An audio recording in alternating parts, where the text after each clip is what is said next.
Oh,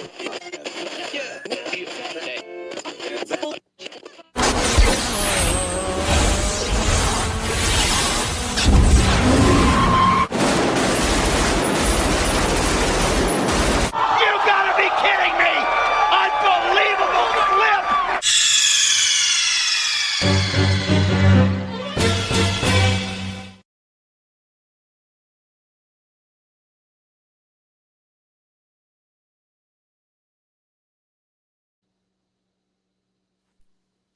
okay, we here. Ooh, yeah. I thought you were doing some gang affiliated stuff there. I was like, whoa, whoa, whoa, whoa, whoa, whoa, whoa, take it easy, take it No, easy. I'm actually doing it. You know, I look like instead of looking like Mach, I'm actually like George the Animal Steel. Would he be doing that? Well, a lot of wrestlers, their whole thing was like to do weird stuff with their hand. It was Macho Man, Delirious, and ROH. He would do the same thing where he would just like go crazy, like that. Like wrestlers or Ricky Bobby were like, I don't know what to do with my hands. But now That's why I guess your man's do this. What he be doing? I cursed you. okay, don't say he's my man's because we look alike. No, Just 'cause we all look alike. hey, that might be the funniest shit this year. What Dot said. I ain't gonna repeat back what he said, but that might be What the he didn't funniest say thing. was he wasn't wrong, but the irony is all this man's promo run last year about like they're not using me right in AEW. I can actually offer more in the wrestling ring. He's been in WWE for almost a month and he hasn't stepped foot in a wrestling ring to have a match. So like what this is what I mean. We're not gonna talk wrestling, but I mean like what lies do you tell yourselves? Just like Royce Keys, what lies is he telling himself? Because what's the time now? Yeah. Jelly Hey, Roll's brother. had a match and you haven't? Hey, you ain't getting any younger. But you know, I won't say who Obviously exposed not him. with them Dominican allegations he has about But Black 12. look, somebody I know personally exposed that, and then from there, everybody No, else you and found Amp out. said it. I mean, come on. No, but his source Yeah, told Eric him. said it. Okay, you snitching, but yeah, that's What what do I'm you mean? saying. I'm a patron. What do you mean? After that, You it can't went to say it's snitching when you can go to the ROP Patreon, listen to these bonus episodes where Amp says, yeah, Eric found out this man's age was a lie. I'm like, so how did he fool WWE? Again, like, are they that stupid these days where they don't even care to check? I mean, obviously they're stupid for a lot of things, but still. again. We ain't talking wrestling, but the math because he got a 21-year-old son. That's a unless he had him when he was That like makes sense. That 14. makes sense. No, but unless he had him when he was It's like 14, opening it's Menace to like South Central. Like, I remember yeah, changing but my dad's diapers. hey, but we don't really be having kids like that because you know gas is $8 a gallon now, so What are you talking about? we Who don't be doesn't be having. having kids like that? Not at 21 ish, yeah, but not like I was thinking younger for him. I thought he was younger, so I was thinking he had him at 14. Isn't Like, because I thought the guy was doesn't 36. Solange's son have a child already? Isn't he only like 20? Really? Yeah, I thought that was the whole thing. And then yeah, I'm not, that would be I'm more of surprised a, Stallone don't have no great grandkids. I ain't gonna lie to you. but that's more Kiki's area, so you'd have to go to her for that kind of information and tea. But it's just on Bring her on the point. pod. No, I've told her before. Her and I will never pod again. Hey, the best episode ever, one of the funnest things I ever did is when we did All Elite with Keeks and y'all got into it, bro. That's why again we're not having. That's why I said you and her can do an episode. That's no problem with me, but I won't be there. I'm doing the Magic Johnson. I won't be there. I'm gonna hit her up about that. Her and I aren't gonna have a conversation over something frivolous, then it turns into a real conversation, to a real argument, just for y'all to be like, well, that escalated quickly. Like, no, I'm just gonna laugh and just do this, disappear. Yeah. But that's why I said, you can't come on the show. Not when I'm on the show. I said when Banks is doing it, yeah, no problem, of course, but not with me. Well, because you know I'm like that friend. If I was that way, I'm that friend. So I mean, you're that way now. I never seen you. Like I said, I never seen you with no woman. Take baby, a picture. you see this? Black Sabbath on me, Ozzy Osbourne, baby. Okay. By the way, somebody asked me the other day at work, how old are you? And I told them my actual shoot age because I don't give a damn. I ain't got shit to hide like Royce Keys. But then they was like, why do you have a Black Sabbath shirt on? because it's probably one of my favorite bands ever. Oh, They okay. thought you were one of them. Is that what they were trying to maybe figure out? No, I don't think they was a scene because it was well probably so because it was like an older guy looked like you, and I Yeah. ain't talking about face, but I think he was trying to figure out like my age because Black Sabbath is something you listen to when you Hell like. yeah, brother! Devil to the horns. Yeah, he was trying to figure it out like in my 50 or something like that. Listen to him. I'm like, no, I like rock music and Black Sabbath is like the Godfathers of like metal music, and he was like, oh okay. I was like, you think I can't listen to rock music when we I did created remember this I shit? did say this on the wiretap episode I did last year when of Anthony, where I spoke about a certain coworker. I also said this was the same guy who asked me if I heard the new Eminem that day it dropped, and I wanted to be like, one, ironically, I actually did because I wanted to see what kind of bullshit he was saying in 2024.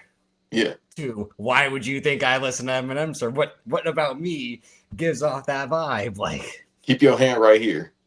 The tattoo, the hand tattoo. um, but that was one of those things like racial profiling, like even though he was white himself, but and he looked like an Eminem fan, if you know what I mean. But Oh, so yeah, he got Mountain Dew coming out his pores. yeah. But Does he drink Monster Energy drink every day? this is the guy I told you about who had the incident with another coworker that I had to say, oh, yeah. So that's the thing. I'm not going to relitigate that here. Yeah, exactly. But Let's not. Let's move on, just in case. but I thought it was funny that he did ask me that day of like, did you hear the new news? And I'm like, funny enough, I did, and that shit was trash. It was. I'll say this. It was It the wasn't. Abracadabra song. I'm good. Yeah. What do you say? Like, I'm gonna reach out and stab you, something like that. Like, or I'm back in my bag yet. Like, okay, Marshall, go back home, stay there, don't ever come back. Yeah, it wasn't a bad album, but I'm not listening to it in I just heard the 2026. song, not the whole album. I can't listen to a new Eminem album past. Ironically, I like Recovery, but I didn't like Marshall Mathers LP2. Was it that came after where he dyed the hair Yeah, blonde? I like that. Yeah, I didn't like that. That shit sound like Tourette's, especially the song with him and Kendrick. That sound like some Scooby Doo chase music. I couldn't listen That to was it. Naruto fighting. Yeah, it was all over the place, and then Kendrick made it worse because when he do features, he sound like he running from himself. I don't want no problems. Yeah, you do. No, not with him. What's your arch enemy? Ebony Prince 2K. Yeah, I'm cool, bro. I don't want no problem. You can't find no dirt on me, doggy. But if you do, that's fine. But no, about your age, I'd say you look young. Like I wouldn't say you look under 30, but you definitely don't look over 40. So I'd say you're definitely in your age range bracket. No, but I know. Yeah, That's what I mean. But again, like, well, how many people wear Nirvana shirts and have no idea like who Kurt Cobain is? You know what I mean? yeah, mostly Like, kids. yeah, because there's like conversations about like real music fans about like what hurt the music industry was, besides all the streaming and all that, was like the popular merchandise of like people buying shirts at Target that have no idea who Metallica is. Like, who did you know? I've heard that, but that's a No, it's not. I mean, they're just saying in terms of like yeah, like, is this person actually a fan of the band, or they just like the shirt, or if was the shirt affordable? But he was probably wondering like, do you actually fuck with Black Sabbath, or do you just wear, or like, because CM Punk ironically told a story about that because he saw someone wearing a certain shirt that he had and that a friend only made like limited amount of, and CM Punk was like, oh, so you're with him too, and the guy's like, no, I just bought this at Goodwill. So that's the thing of like, you never know what people could be associated with based off what they wear. yeah. But this one you don't see at a Walmart because I get it. The Nirvana shirts they don't sell him at Walmart. I think they sell it at fucking what's the running joke? We used to always say they sell it at what's the Target. store? Target sells like all the band merchandise. Really? I didn't know that. Yeah. What's the other store that we talk about in the mall? Back home. Malls, like actual stores are different. Like actual mall stores, like Zoomies and Journeys or PacSun, like those are supposed to sell shirts like that, basically. Yeah, no, Hot what's the Topic. other one though? Hot Topic. You know the one I'm talking about specifically. I've just named like 4 stores, but I can't. No. It's god damn, what's that one? and I know it. I can't think of it, but they sell like the skateboard. You name the places that had a skateboard Mhm. and the band shirts, but it's one everybody. Hot Topic. I God just, damn. oh my, see here, please someone in the chat. I just said Hot Topic 2 minutes ago, and this is what I mean. Where this guy, he No, I wants to didn't hear give me you a heart say that. attack. Yeah, I said Journeys, Zoomies, Pack Center, Hot Topic. Like those are the Okay, only I didn't see that because I was stores. talking. That's why I Yeah, should never interrupted you. that's right. Those are like the only stores that like I said would sell merch like that. Target and Walmart, being like we're gonna sell cool shirts, but it's just because the material is cheap and the logos are easy to print and press on. But Well, also too, it's the typical. I'm not saying it's bad. It's the typical bands, but Hot yeah, Topic yeah. is shit. Corn, dude. I seen Metal Militia shirts there. I almost got one, but my mom was like, "You're Oh not no, wearing that you can't. shit." No, Yeah, she was like, "You're not but that wearing was that shit." one of my things where that's like no fucking Metal Militia or none of that. Like Like him, ever I get couldn't you. wear it because my grandmother would have been like, "Nah," because the blasphemy logo, so I couldn't wear that. Yeah, but Metal Militia, I wanted a Metal Militia shirt so bad. I might get one now, but Oh my. even now, it's kind of like, uh, Well, then what happened was around that time too was because this is what the type of shirts my brother would want, which led to him down his path. Was he wanted the Rogue status shirts, which is just a shirt with like 80 different guns yeah, I scattered know. across the entire thing, and like that was a shirt that ended up being banned at schools, especially in my area, because it promote like you can't have any shirts of a gun or anything like that, anything that's gonna be problematic. And like this one got like biker BMX biker type guy would like wear shirts like that and then be told like, nope, you have to change your shirt. Like you can't have Rogue status shirts at our school. Could you wear the Jeezy Snowman shirts at your school? I have to remember. Well, that was like so. Well, here that's where I'm one of like I How always old are say you? You like 6 years younger than me, right? so that would be around 03, 04 when that was really the Oh, craze, right? 05. So by that time I was probably I was still in elementary school. That would have been my last or second last year in elementary school. So maybe it Okay, was a yeah, thing. It must have been a thing in the high school. Um, but yeah. as I always specify, I don't know how many people really rock with. I mean, they could have just also worn the shirt to wear it for controversial reasons, but I don't know if like the Jeezy sound really had that much influence in the Bay Area around that time. Even though I know he was becoming mainstream, but like I said, I don't know if what stores were selling that particular shirt. I'll probably had to ask Graham or CJ then, because Yeah, they my I age mean, and I besides wouldn't them. be surprised if people, like I said, at that point, and I was still in elementary school, so I wouldn't have known Yeah. it. Or if I had seen it, I wouldn't have known what it was affiliated with. I just it's a snowman. Like, what's the issue? Like, You wanna build a snowman? but no, we were off last week. That's because we had done 2 episodes back to back. We had Zell on just to chop it up, shoot the shit. He hadn't been on in a while, and then we reviewed the Oscars. And literally after the Oscars, everything happened within the span of a day and a half because we got the Dune 3 trailer. And then after that, we had the Spider Man Brand New Day trailer. And I'm like, okay.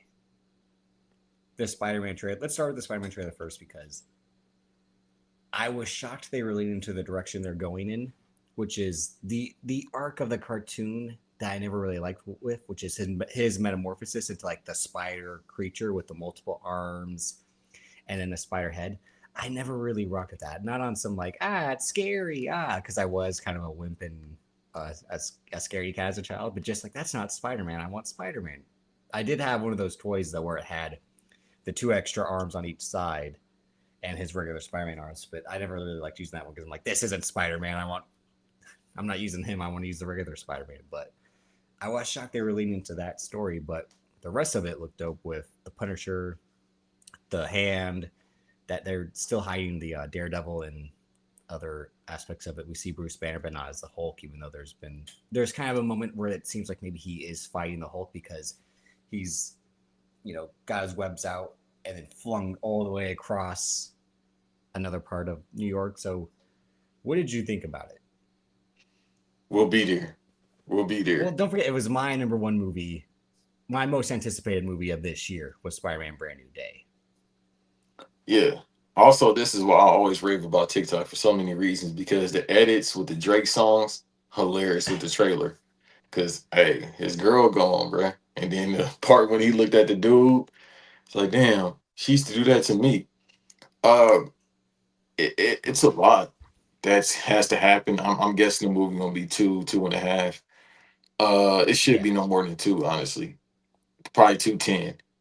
It's a lot to tell. Obviously, if he's morphing into the spider, uh, you got to play that the hand with, like you said, with Daredevil, Punisher. Kingpin isn't in it because of the what Who is it? The knows? song. Who knows? Again, he could be. My whole thing is to get an amp and not amp, Van and X or a black Mm, variant. Also do a great job bringing this down, but there's a lot of stuff they haven't shown in this trailer for obvious reasons. They're not going to give everything away, but as people were saying, like, don't be surprised if stuff is actually there in certain scenes that they've digitally erased for yeah, now, much like they did with the No Way Home trailer, in which he only fights three members, three villains, and then there's obviously two more in the movie. So yeah. So obviously, you got to do the Daredevil thing. Just because they still trying to get people in the Secret Wars. Obviously, this is coming out before Doomsday. Spider-Man will have a big presence in Secret War. But here's the thing. So with all this, all the villains, they didn't even show Tombstone, which is Krondon. yep. I'm waiting to see how he looks in that. Even though the toys, like a lot of times, these leaks happen because of toys and merch, so they gave everything away. Uh, Yeah, the they were giving main away was a thing is, tarantula yeah, and the boomerang type guy, but he's not Captain Boomerang. But yeah. Oh, and then also they showed finally after fucking 9 years of teasing Michael Mando as Scorpion, we get Scorpion. Like Michael Mando at the end of Homecoming tells Michael Keaton, like, I got some friends who want to take care of this guy, so tell me who really is Spider Man. And then fucking 9 years later, he's finally being Scorpion. That's also the other issue as to what you just said about why it seems like they're doing a whole lot. So how long is this movie going to be? Is No Way Home was 5 years ago now, mhm, and now we have to get all this. So is it doing a disservice to kind of jam pack everything into one movie when this is really what Tom Holland should have been doing instead of, well, he was also going through some personal stuff at the time too, but he was trying to break out of the Spider-Man world with Uncharted and the Crowded Room, and he was supposed to do that Fred Astaire movie that hasn't happened yet. But he's, and now he'll be in the Odyssey. Him coming back obviously is gonna help the Marvel universe, like you're saying. Like the character Spider-Man obviously plays a huge deal in Secret Wars, which is where the iconic black suit, the symbiote, comes from. hmm And they and that's what tease I was just that about to with say. They got and to they do tease something that about with that. Venom in No Way Home, where there's a little piece of the symbiote left when Tom Hardy gets flipped back to his world. So it's I wasn't let down by the trailer. I thought it was badass, but it was just that thing of like what you're saying. Like there's so much. Is it going to feel crowded? And Hmm you can tell, like you're saying in this trailer, they're really playing up like, don't worry, Zendaya is in this movie. Come to see the movie if you like Zendaya. We didn't leave her out, even though realistically we probably should have. Yep. But at the same time, we still got to have that human aspect of him, especially when he about to go through all of this. So also too, they think Keith David is playing Kirk Connors, Dr. Kirk Connors. So then you got that. So if he turns to Lizard in this universe, then it's like it's it's a lot they got to do within two Well, hours. Let's say everyone's if it's like, even 220. there's narration in the trailer, and everyone's like, is that, we all have the same, is that fucking Keith David? He's like, Yeah, spiders are the most crazy, like it's like the metamorphosis of spiders, and it's like, well, who could be lecturing Peter about spiders and metamorphosis? Oh, well, he's in college now. He just went to see Professor Banner. Like, could there be a certain one-armed professor as well that he? But I don't think they would rush to do Lizard right away, given how also he faced Lizard in No Way Home. Granted, that was Andrew Garfield's, but and they used the old footage of Risa Founds when he got turned out. So maybe I don't know if there's a real established connection as if Peter's going to be like, oh yeah, that lizard guy, I gotta face the lizard guy too, I guess. So that would be the interesting thing with if Also, we forgetting the mutant component because I forgot the brother's name, but he's supposed to be playing like the director of oh whatever that's Tramel against Tillman, him. yeah, the guy Yeah, who should the guy from Severance and Mission Impossible founder. That's the guy who people are like he should play Barry Bonds in a movie or show. And I'm like, legit, he looks like him and sounds like him. that's hilarious. So yeah, they got that component now because they still haven't said his role, but it's been rumored that he's supposed to be going against the mutants. And then Sandy Sink is in it. Yeah, That's that basically a foregone conclusion that she's Jean Grey. So it's like you got the mutant aspect. You got Peter going through his personal stuff. Then you got him about to change. Then you got the symbiote. Then you got the villain. Hey man, this movie got to be 3 hours. Forget 2 hours. yeah, Forget 210. but everything about it, action wise, even though it's a lot of slow motion action, has looked fantastic. Again, this is Destin Daniel Cretton, who did Shang-Chi, and the action in Shang-Chi was phenomenal. So everyone was excited that Oh yeah, he's and taking also Jackie Chan did the coordination, the fight coordination on this one. the Jackie Chan stunt team. Yeah, because that's what he used for Shang-Chi. Because that was one, I think, the last films that Brad Allen, who was the a lot of the times he was the American guy who Jackie Chan would fight, or American or European, I can't remember, but he was the white guy that Jackie Chan would have a lot of the best action fight scenes in his movies, and he learned directly under Jackie Chan and then implored that stunt team for Shang-Chi. And that, like I said, that was one of Brad Allen. That and I think the Kingsman, no, the King's Man was one of the last movies that he did. But it's just a lot. What it says is 4 years since No Way Home has passed, but I'm like, so he just, like you're saying, he's on some Drake shit, just like stopping by Zendaya every day for 4 years. Where I'm like, if that's the case, I'd be like, why haven't you introduced Gwen Stacy yet? Why haven't you introduced Felicia Hardy? Like, there's other stuff we could focus on. Yeah. I mean, you could bring Laura Harrier back. She ain't doing shit. Like, Yeah, that'd be great.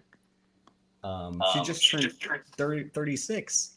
Like, Laura Harrier hasn't been doing shit for the last 5 years. She's still seasoned, baby. She's seasoned, and the words of Dusty Rose. So there's a whole bunch of things that they haven't given away, which I'm glad. If they had given like Daredevil and Tombstone and Kingpin and all the other stuff, or the fact that he is a spider creature, it did a good job. You might as well. They ain't doing a good job hiding stuff. Well, I mean, at this point, it's they shot openly these big action scenes in the UK to make it as New York funny. So like him battling the tank was the stuff that we saw the set photos from. Those were kind of the only set photo leaks. That and the Sadie Sink character, which everyone's like, well, her hair color's not changed, so obviously she has to be Jean Grey because if she's playing a different character, it would be dumb to have her be a redhead and be a different character. I'm like, maybe we shouldn't have put her in the movie as well. She's not that good of an actress, so to try Also, to capitalize. too, I think Charlie Cox was leaked on being on set. I'm not sure. Well, Charlie Cox has been trying to like. He knows there's not. I don't think there's much room for Daredevil after Secret Wars. So he's trying to make sure he's got his time in the spotlight again, considering how they fucked it up the first time with the Netflix and not wanting to incorporate them right away. Same thing, like they announced the John Bernthal Punisher special will be in May. So that 60-minute film of the Punisher, one last kill, and it's like, well, John Bernthal can kind of be the Punisher for the next 5 years. He doesn't really age, so you can use him as much as you want. But let me tell you something. I'm trying to get back to acting. That's what he'll say. No, I think that's the one character he has like no problem sticking around because he knows like this is my big check. Like he just bought a $3 million home in his DC area where he lives. You see what's going on with actors? There's been a lot of actors like, I ain't moving to LA. I'm moving elsewhere. No, of course not. Well, Mark Wahlberg, who got it, Marky Mark got it. He moved to Vegas. And he got the chili. There was that story where he was then potentially going to move back to LA because the Vegas move wasn't as successful. He's again Mark Wahlberg, weird guy for obvious reasons. But yeah, like I agree with what you said. Like that was the whole thing where he was like, "Fuck LA, let's go to Vegas." It's not that far from LA if I ever need to be there for a meeting or whatever. And he has all these other business ventures, but regardless, that like I sent you the other day about the unused sets, the unused studio lots, and how they're trying to bring the business back to LA because there's obviously these vacancies. So is that going to um, No, you know, sir. reignite the It's industry in LA by lowering the no. cost with the taxes if everyone can now like no, but at the same time you have to have movies greenlit, and since two studios are going to merge together, being Warner Brothers and Paramount, even though David Ellison has said we're not going to decrease our movies, if anything we're going to increase them, and it's like, well, that sounds fucking crazy considering the movies that you put out now at Paramount don't make any fucking money and Right. And the then they movies don't that want to were shoot in California because of the tax hit because they got to get all their money. They in a luxury well, tax if we was talking basketball. but LA itself is trying to decrease uh the tax break. I mean, like they're trying to make sure that you get a better tax break if you film in LA. That's what their mission is. And they lying. I believe you, Well, but they lying because no, Newsom. I'm saying this is the stuff they're saying. I'm Yeah, not saying that's it's what happening. California does a lot. Yeah, Gavin but Newsom also, said, "Hey, we're gonna have a $2 billion project for the homeless in L.A. or I think Southern California." What happened to that money? they put it to the Olympics, is what they did. Yeah, and they supposed to be Yeah. getting people off the streets for the Olympics. Mm-hmm. How's that going? I ain't heard shit about that. All I hear about in the news back home, we're getting ready for the Olympics next year. You might need to build 20 more freeways. Freeways on top of freeways out there. I ain't going No, back home next summer. no, I think the helicopter business is going to be booming next year. Really, you're gonna see Messi in one. Exactly. But regardless of that, um, well, that's why Matt McConaughey and Woody Harrelson, Dennis Quaid are like, come film in Texas. Texas is going to want people to start filming. Texas is going to want people to start filming movies and shows there, even though Taylor Sheridan was already doing that, and Paramount let him go because he was charging Paramount a fortune to film his own shows. He's like, Yeah, you guys have to pay me extra to create my shows and film at my shows. They're like, we're paying this guy double. What the fuck? Like, we're not making any money on this guy's deal, which is why they let him go to Universal. That's what we talked about a few weeks ago when we discussed the initial Paramount Warner Brothers merger. But Spider-Man still remains my most anticipated this year. When I was doing something, when Spider-Man trailer dropped, I'm like, my list. I was fucking around because Dune Messiah or Dune. I'm sorry, Dune Part 3. They're not calling it Dune Messiah, and I think there's a reason for that. Is that they won't fully adopt a lot of that book's plot or story, depending on how they want to phrase it. I had Dune Part 3 at 7, but this trailer just made me realize, like, I can't, even though I wasn't doubting Denis Villeneuve, I'm just like, everyone says this third book is supposed to be batshit crazy. How are they going to do that? But when you watch this trailer, it seems like it's just the same as the last two. I mean that in a positive way of like good drama, good action, a shit ton of famous actors. You're like, oh, Robert Pattinson's in this movie, Anya yeah, Taylor-Joy's in this movie, and the only one missing really is Josh Brolin. So I'm like, oh, that sucks. But Jason Momoa is back in this movie.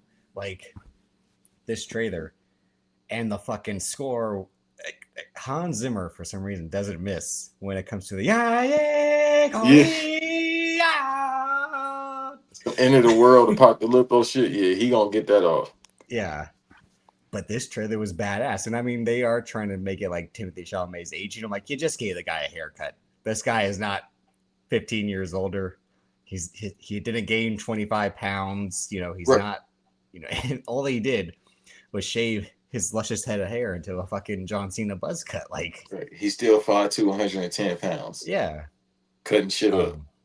But Robert Pattinson, again, this is why everyone, I was so high on the Robert Pattinson won't be Batman in the Batman Part 2 all those years ago. Because when you watch Robert Pattinson in this No, 2 was trailer, about to happen, but 3, that's it.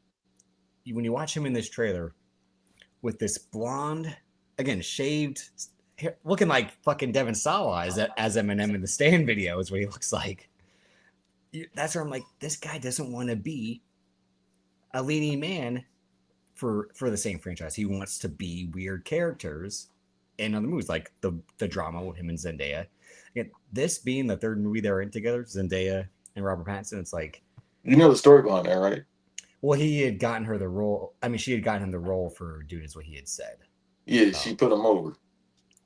But it's also like, it's She Robert did the Pattinson. Hogan and Brutus Beefcake.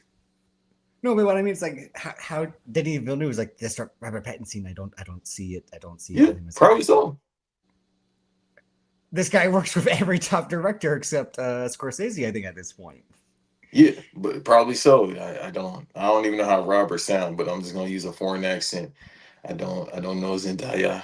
I don't know. He You mean doesn't. Denis Villeneuve? No, Denis Then Villeneuve I'm has a sorry. Denis Villeneuve has like a crazy French Canadian season. When I was watching the first Star Wars, I was captured by the special Where's he effects. from? Canada. He's French though. He's French Canadian. Oh God, Yeah. Mexico North. I make movie. That's how you sound. Yeah. Oh God. That's what he's like. When I was writing the Dune movie, I was very happy. Hey, American film. If you want to come back, start hiring Americans. But this guy's one of our best directors, so we need foreigners back. What are you talking about? I'm gonna start doing like people say about the NBA. We need This is more the guy who's American going to players. save James Bond. What are you fucking talking about? I know. I'm wilding. I'm clowning, but No, but that's how everybody's talking about it the is a thing where NBA. you're like, I mean, well, that's why Ryan Coogler, if fucking Sinners would have won, it's like the best director in the world now is American. And he's back. Look at what we can have. Look at what we can accomplish. But no, they took it from us. He gonna get the reward. I know you joking, but he gonna get the reward, brother. No, he won't. No. He eventually he'll get that reward. He's gonna make Black Panther 3, and then he's 30. What 37? He's 37 years old. No, he's like 38 or 39, I think. He's so like he around my age. That's young. He got a shot in Hollywood. I told you I have an inkling he won't want to direct as much as he gets older. Are you crazy? He gonna make his best films as he get older.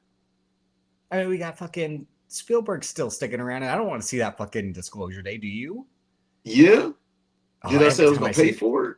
No. Every time I see that trailer, I'm like, this just looks fucking boring to me. It's close to the counters too. That's why. I don't want. Stop fucking with aliens. I'm tired. You made 16 alien movies already, Steven. Stop it. Because he tapped in, dog. That's all I'm gonna say. No, it's because he just his arrogance. This ain't the tinfoil podcast, but he tapped in. I'm just gonna let you know. Well, he says he does believe, which is why he always goes back to this genre. He ain't got no choice. He done seen the files, huh? No, we're not gonna have this argument about files and what's real and what's not. We'll do that in a place where I can yell at you. Behind the paywall. Because I don't know if we can have that conversation in public. But yeah, this Dune 3, and everyone was gonna the past year. Everyone's like, oh, low key worried about Dune 3 for the reasons I said about the plot from the book Messiah, which they turned into like giant worm human hybrids. Yeah, that shit. Yeah. Which Denis Villeneuve was probably like, hey, no, none of that, no, thank you. We are not going to do that. From a technical standpoint, we're like, they lost Greg Fraser as cinematographer, who shot Rogue One, The Batman, in the previous two movies, and ironically, he also shot Project Hail Mary, which we'll get to in a little bit. But he left Dune 3 to go make the 4 fucking Beatles movies that are going to lose all the fucking money in the world. So it's not for him. Well, no, not for him, but that's what I mean. Where it's like, but they replaced him with Linus Sandgren, who's a great cinematographer. He did La La Land, First Man, Saltburn. So it's not Didn't they say? Isn't he doing the Batman 2 as well? Greg Fraser.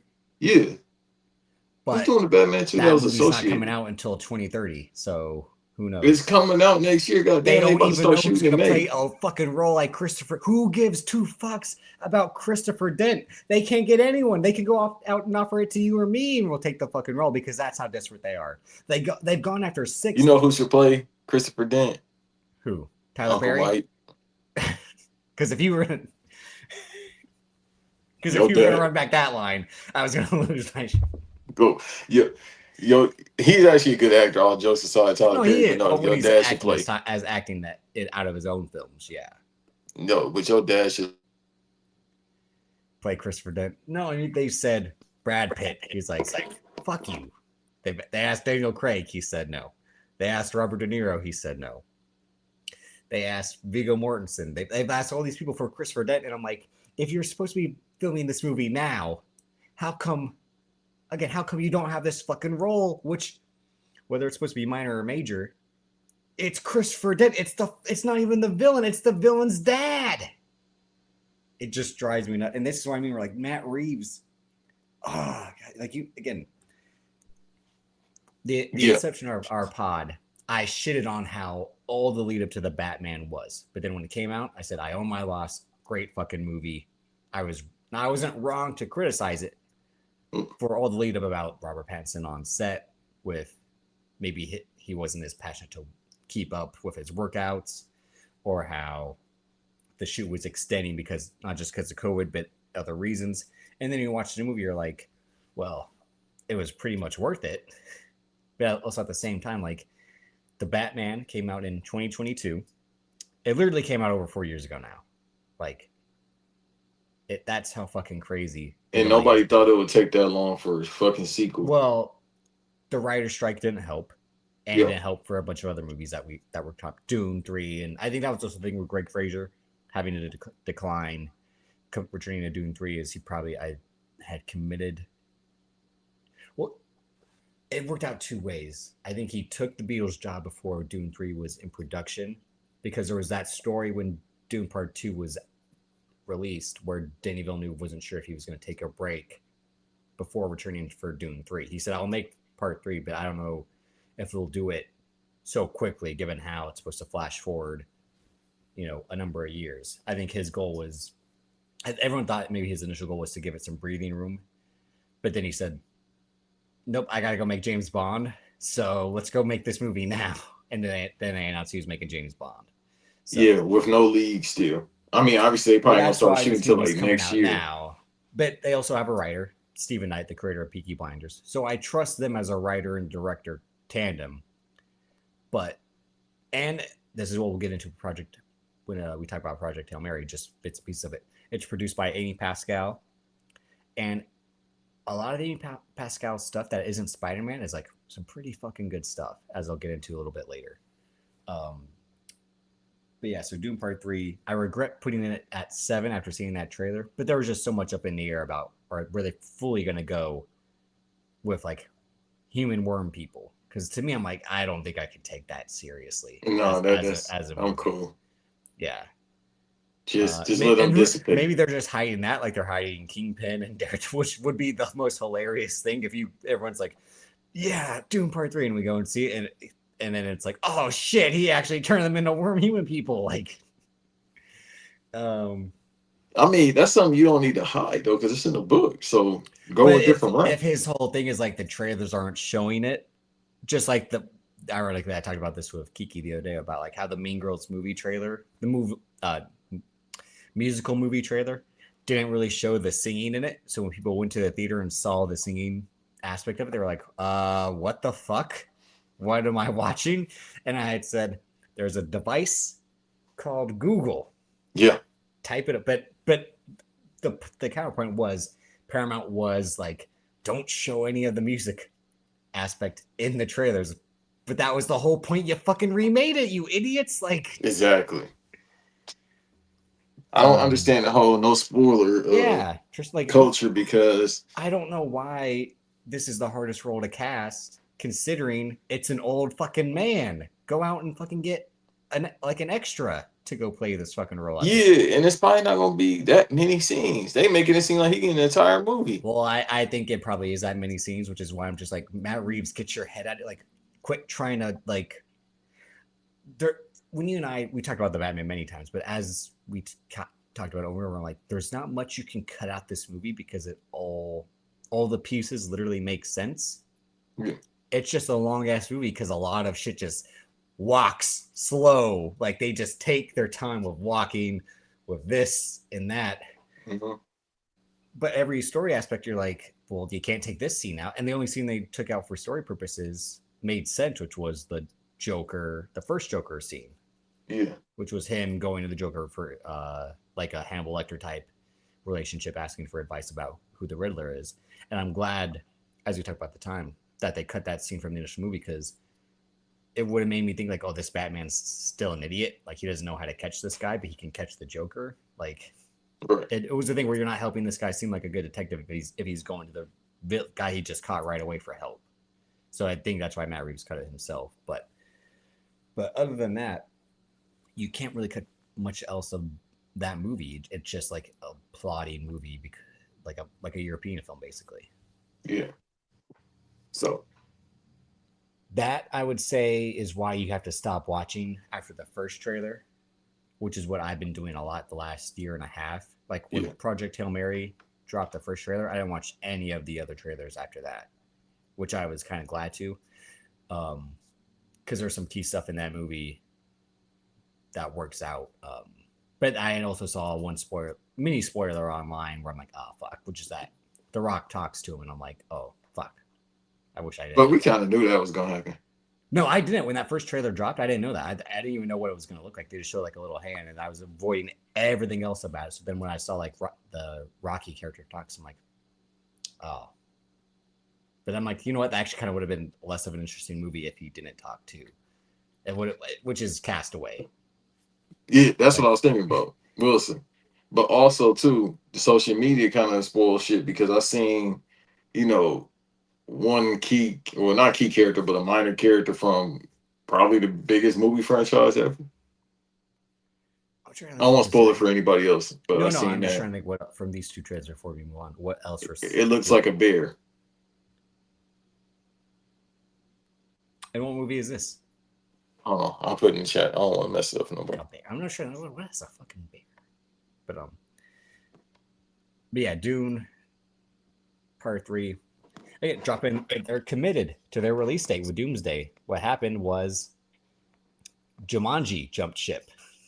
Yeah, Jumanji Part 4.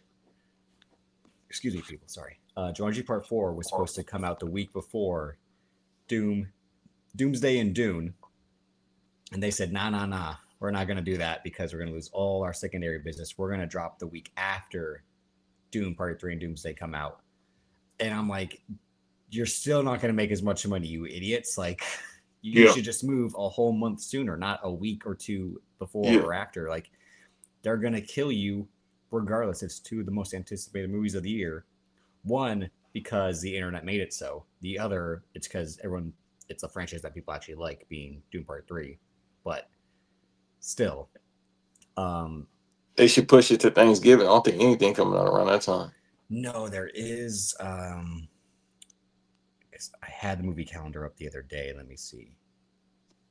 But at the same time, I don't think it's going to topple you like you said. Because Doomsday and Dune legit. Because first of all, Dune got all the IMAX. So they shot in the IMAX like we talked about before. And Disney's trying to get the IMAX, but it's like this movie wasn't shot in IMAX. So why don't we just see it in Adobe Cinema or whatever? But Here's what it is. All right. So in November, there's Dr. Seuss the Cat in the Hat, which is the new animated one with Bill Hader as the Cat in the Hat. didn't they just do that? No, the That was trailer the has been out Grinch. for. The Grinch came out years, but this Dr. Seuss Cat in the Hat trailer has been out for like a year and a half already. That's what I'm saying. Like that's what I thought it came out. I'm like, wait, didn't I just see that? Godzilla minus zero, the follow up to Godzilla minus one. Oh, Wild Horse 9, which is that Sam Rockwell, John Malkovich trailer I sent you the other day. It actually looks funny, but that's not going to make as much money. Here's what they're scared of. somebody said Narnia in the chat. Yep, that's what I just had right now. Is that here's what they're scared of. It's the Hunger Games, Sunrise on the Reaping. This is the second Hunger Games prequel.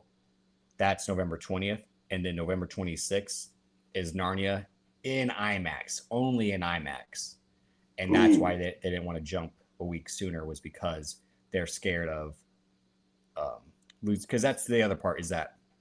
But here's something like I said. So they were initially supposed to be December 11th, which has no movies scheduled for at the moment, because everyone thought it would just be Jumanji. They keep calling it Jumanji 3. It's Jumanji 4. They exist in the Robin Williams universe. Mm-hmm. They blatantly say so. Even though I've never seen either of those Jumanjis with The Rock. But December 18th is Doomsday and Dune. December 23rd is the Angry Birds movie, Part 3, which I don't remember that being out at all, but I've never seen those Angry Birds movies. And December 25th is Jumanji 3 and Robert Eggers' Werewolf, the movie you and I were just talking about before we started the show. Damn, so everybody getting their ass beat, huh? Even the birds. Well, his movies wouldn't make that money. Robert Eggers' movie wouldn't make that much money anyway. which Yeah, is but that this Angry fall. Birds movie, who was that? Illumination Studios, Let me see. DreamWorks, Illumination, or that might be Paramount. Well, DreamWorks, don't forget, started with Paramount, but then they shifted over to Universal. Universal. Yeah, I'm typing up right now. But yeah, that's why I 'cause got Motion Twins credit. They are scared of Narnia that week. you think Narnia could beat them? No, they're only scared of it for the IMAX reasons. You think anybody's going to see it? And I'm saying that as a guy that never seen a Narnia movie, so I don't know. I actually don't think they will. It'll Okay, probably let's. no. I'm saying I think it'll make $15 million for the. I can't remember if it's 2 weeks or 1 week at the moment. Tristan said. He said Sony. Okay. Oh, I was typing that up right now, but that would make sense given. What's in October?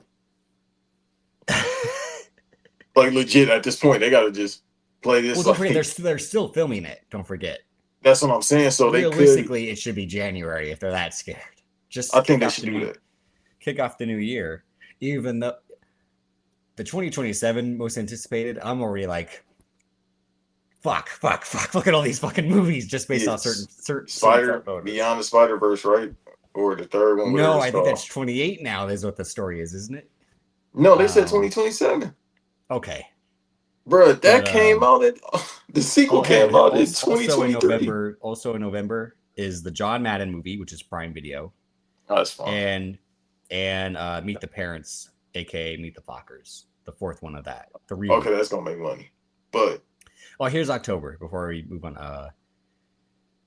The Social Reckoning, which is a sequel to The Social Network, only by Aaron Sorkin. Street Fighter, Clayface. Yeah, they move to October if you can, because they will clean up all these movies. Because Clayface probably made 500 at the most. Million? Yeah. You are out of. You want to make a bet? It won't make 300 million. Really? You think it's gonna be that low? It's fucking Clayface. I guarantee Supergirl won't make 500 million. No, that's gonna make 500. No. The Superman movie barely made 700. Hear me out. And that's Superman. And you're talking about Clayface. This is the reasoning for the Clayface movie. How they're shooting it, the nerds will be involved. Then the nerds will tell the other people that like acting to go watch the movie. So I think, and then they gotta make it because the budget I think like 250. They gotta make that shit back. No, it might be a little bit more than that. It's not 250 for Supergirl or Clayface. No, for Clayface. Clayface is not that expensive. You don't think it, bruh? That's a no. I think that's. I think it's like. I think they're only doing. But don't forget, like, they're gonna treat this shit like Venom, where he's only Venom for 20 minutes of the movie, or the Power Rangers reboot that you and I enjoy, where they weren't the Power Rangers until the last 25 minutes. Like this Clayface movie, it was on my least anticipated movies because this movie, I fucking hate James Gunn. Why are you wasting our time with fucking Clayface just because you want to make a horror movie, but you can't because you think you should make all the Superman movies, which you shouldn't. But God, right? He could have got up. Well, he already said that.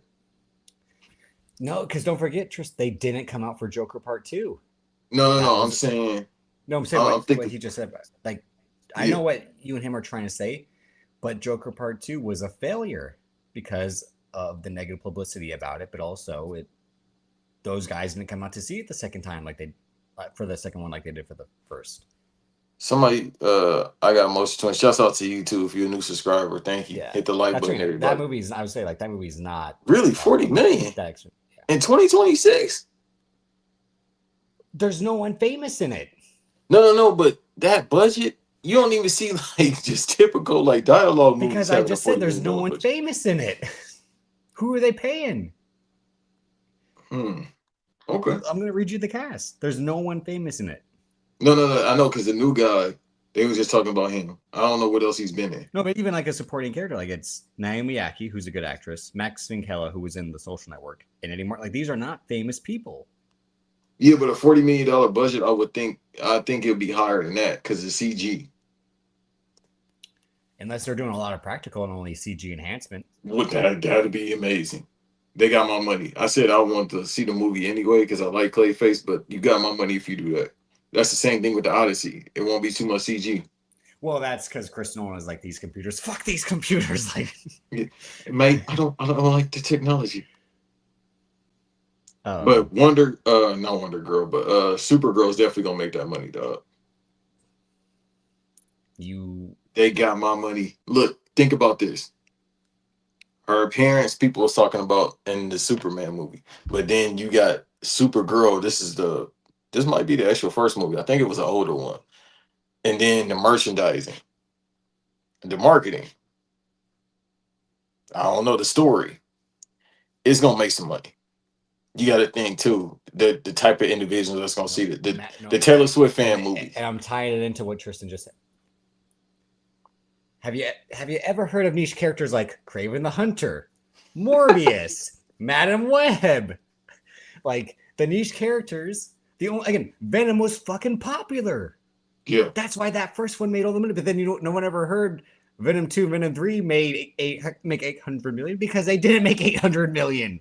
After the second one made some money, but it didn't make 800 million. It was one of the post-COVID movies, so it didn't make as much as people thought it would because the like Carnage aspect. But it only made like I think 300 or 400. Yeah, and then the Last Dance one just like came and went. Yeah, I like the first two. But again, those ones aren't that expensive to make because they're just paying Tom Hardy and and Michelle Williams because she had a little bit of that Oscar bump, even though she had a fight for it on the Mark Wahlberg fucking movie with Ridley Scott about Jay Getty. But yeah, those movies weren't, and they look cheap as hell when you're not seeing the Venom part of those movies. Even though I've only seen the first one, but like, yeah, they filmed that movie in 4 fucking weeks. That's how easy it was to make. When he's digging through the trash can. Yeah. But going back to Jumanji, yeah, they need to go ahead October or January, bro. Because you're right, they still filming it because they went on break for like a month. Because I know somebody that was on production. Because they shooting at Universal too, and I'm like, damn. So y'all just said, fuck it, we're gonna run this money up on it. So they got to get that money back. Then they spending. Dwayne probably still getting 15 at this point, 12, 15 million a movie at this point. Movies that aren't Jumanji have made any fucking money. What is it called? Moana? That's about to make some money.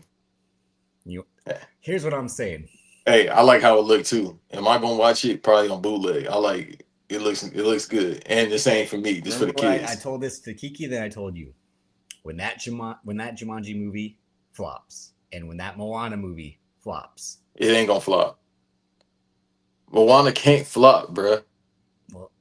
The last one made money. The first one made stupid money. They can't flop. When people are like, we've already seen this movie. It's called Moana, which is what happened. But it ain't live action. He ain't got his perm. So when that movie flops, we're going to see him come back, Royal Rumble, fuck up some storylines again next year. My theory I told you was he might want to become the new Vince McMahon of WWE. Hey, bro, y'all want me to watch WWE and talk about it every week? Go ahead and do that. I got something to talk about every week. It's going to be a bunch of swear words every sentence, but we're going to get it. I don't think what I Got Motion Twin is wrong in saying that Harry Potter show might because the Harry Potter TV show trailer dropped this week. It's coming out around Christmas time, which is when Jumanji would be the last new movie in theaters around that point. But that Harry Potter trailer does. I'm like, I've seen this before. I just rewatched these movies last year. It's the same scenes with new kids. I'm like, no, thank you. And they look like they 10. These kids, for some reason, just look way older than kids looked back then. Really? Like, they look younger. No, maybe it's just the way they filmed it to me. Yeah. It's like when you watch, I'm like, Daniel Radcliffe and Emma Watson, and these are like tiny kids. But when I'm watching them and these kids in this HBO trailer, I'm like, why are these kids going to be 14 next year? Like, what's going on? Like, Real quick, what Zell said, we ain't talking about wrestling right now, but if you were to have somebody be in that Stone Cold role, don't say it. Don't say it. Austin Theory? Oh my god. Who you thought I was gonna say? I thought you were going to say Jacob. I'm like, no. No, I don't see that. No. Because nah. Here's why again it's just like my AJ Styles is going to go to AEW theory, which I was completely wrong about. He just straight up said, I'm out of here. I don't want to be here. I don't want to wrestle anymore. I don't want to do shit anymore. Yeah, we ain't seen him since. Exactly. My theory is this, like I said, if Jumanji flops because it's in a crowded market, if Moana flops, that'll now be 5 or 6 in a row going back to Black Adam, Red One, and the Smashing Machine.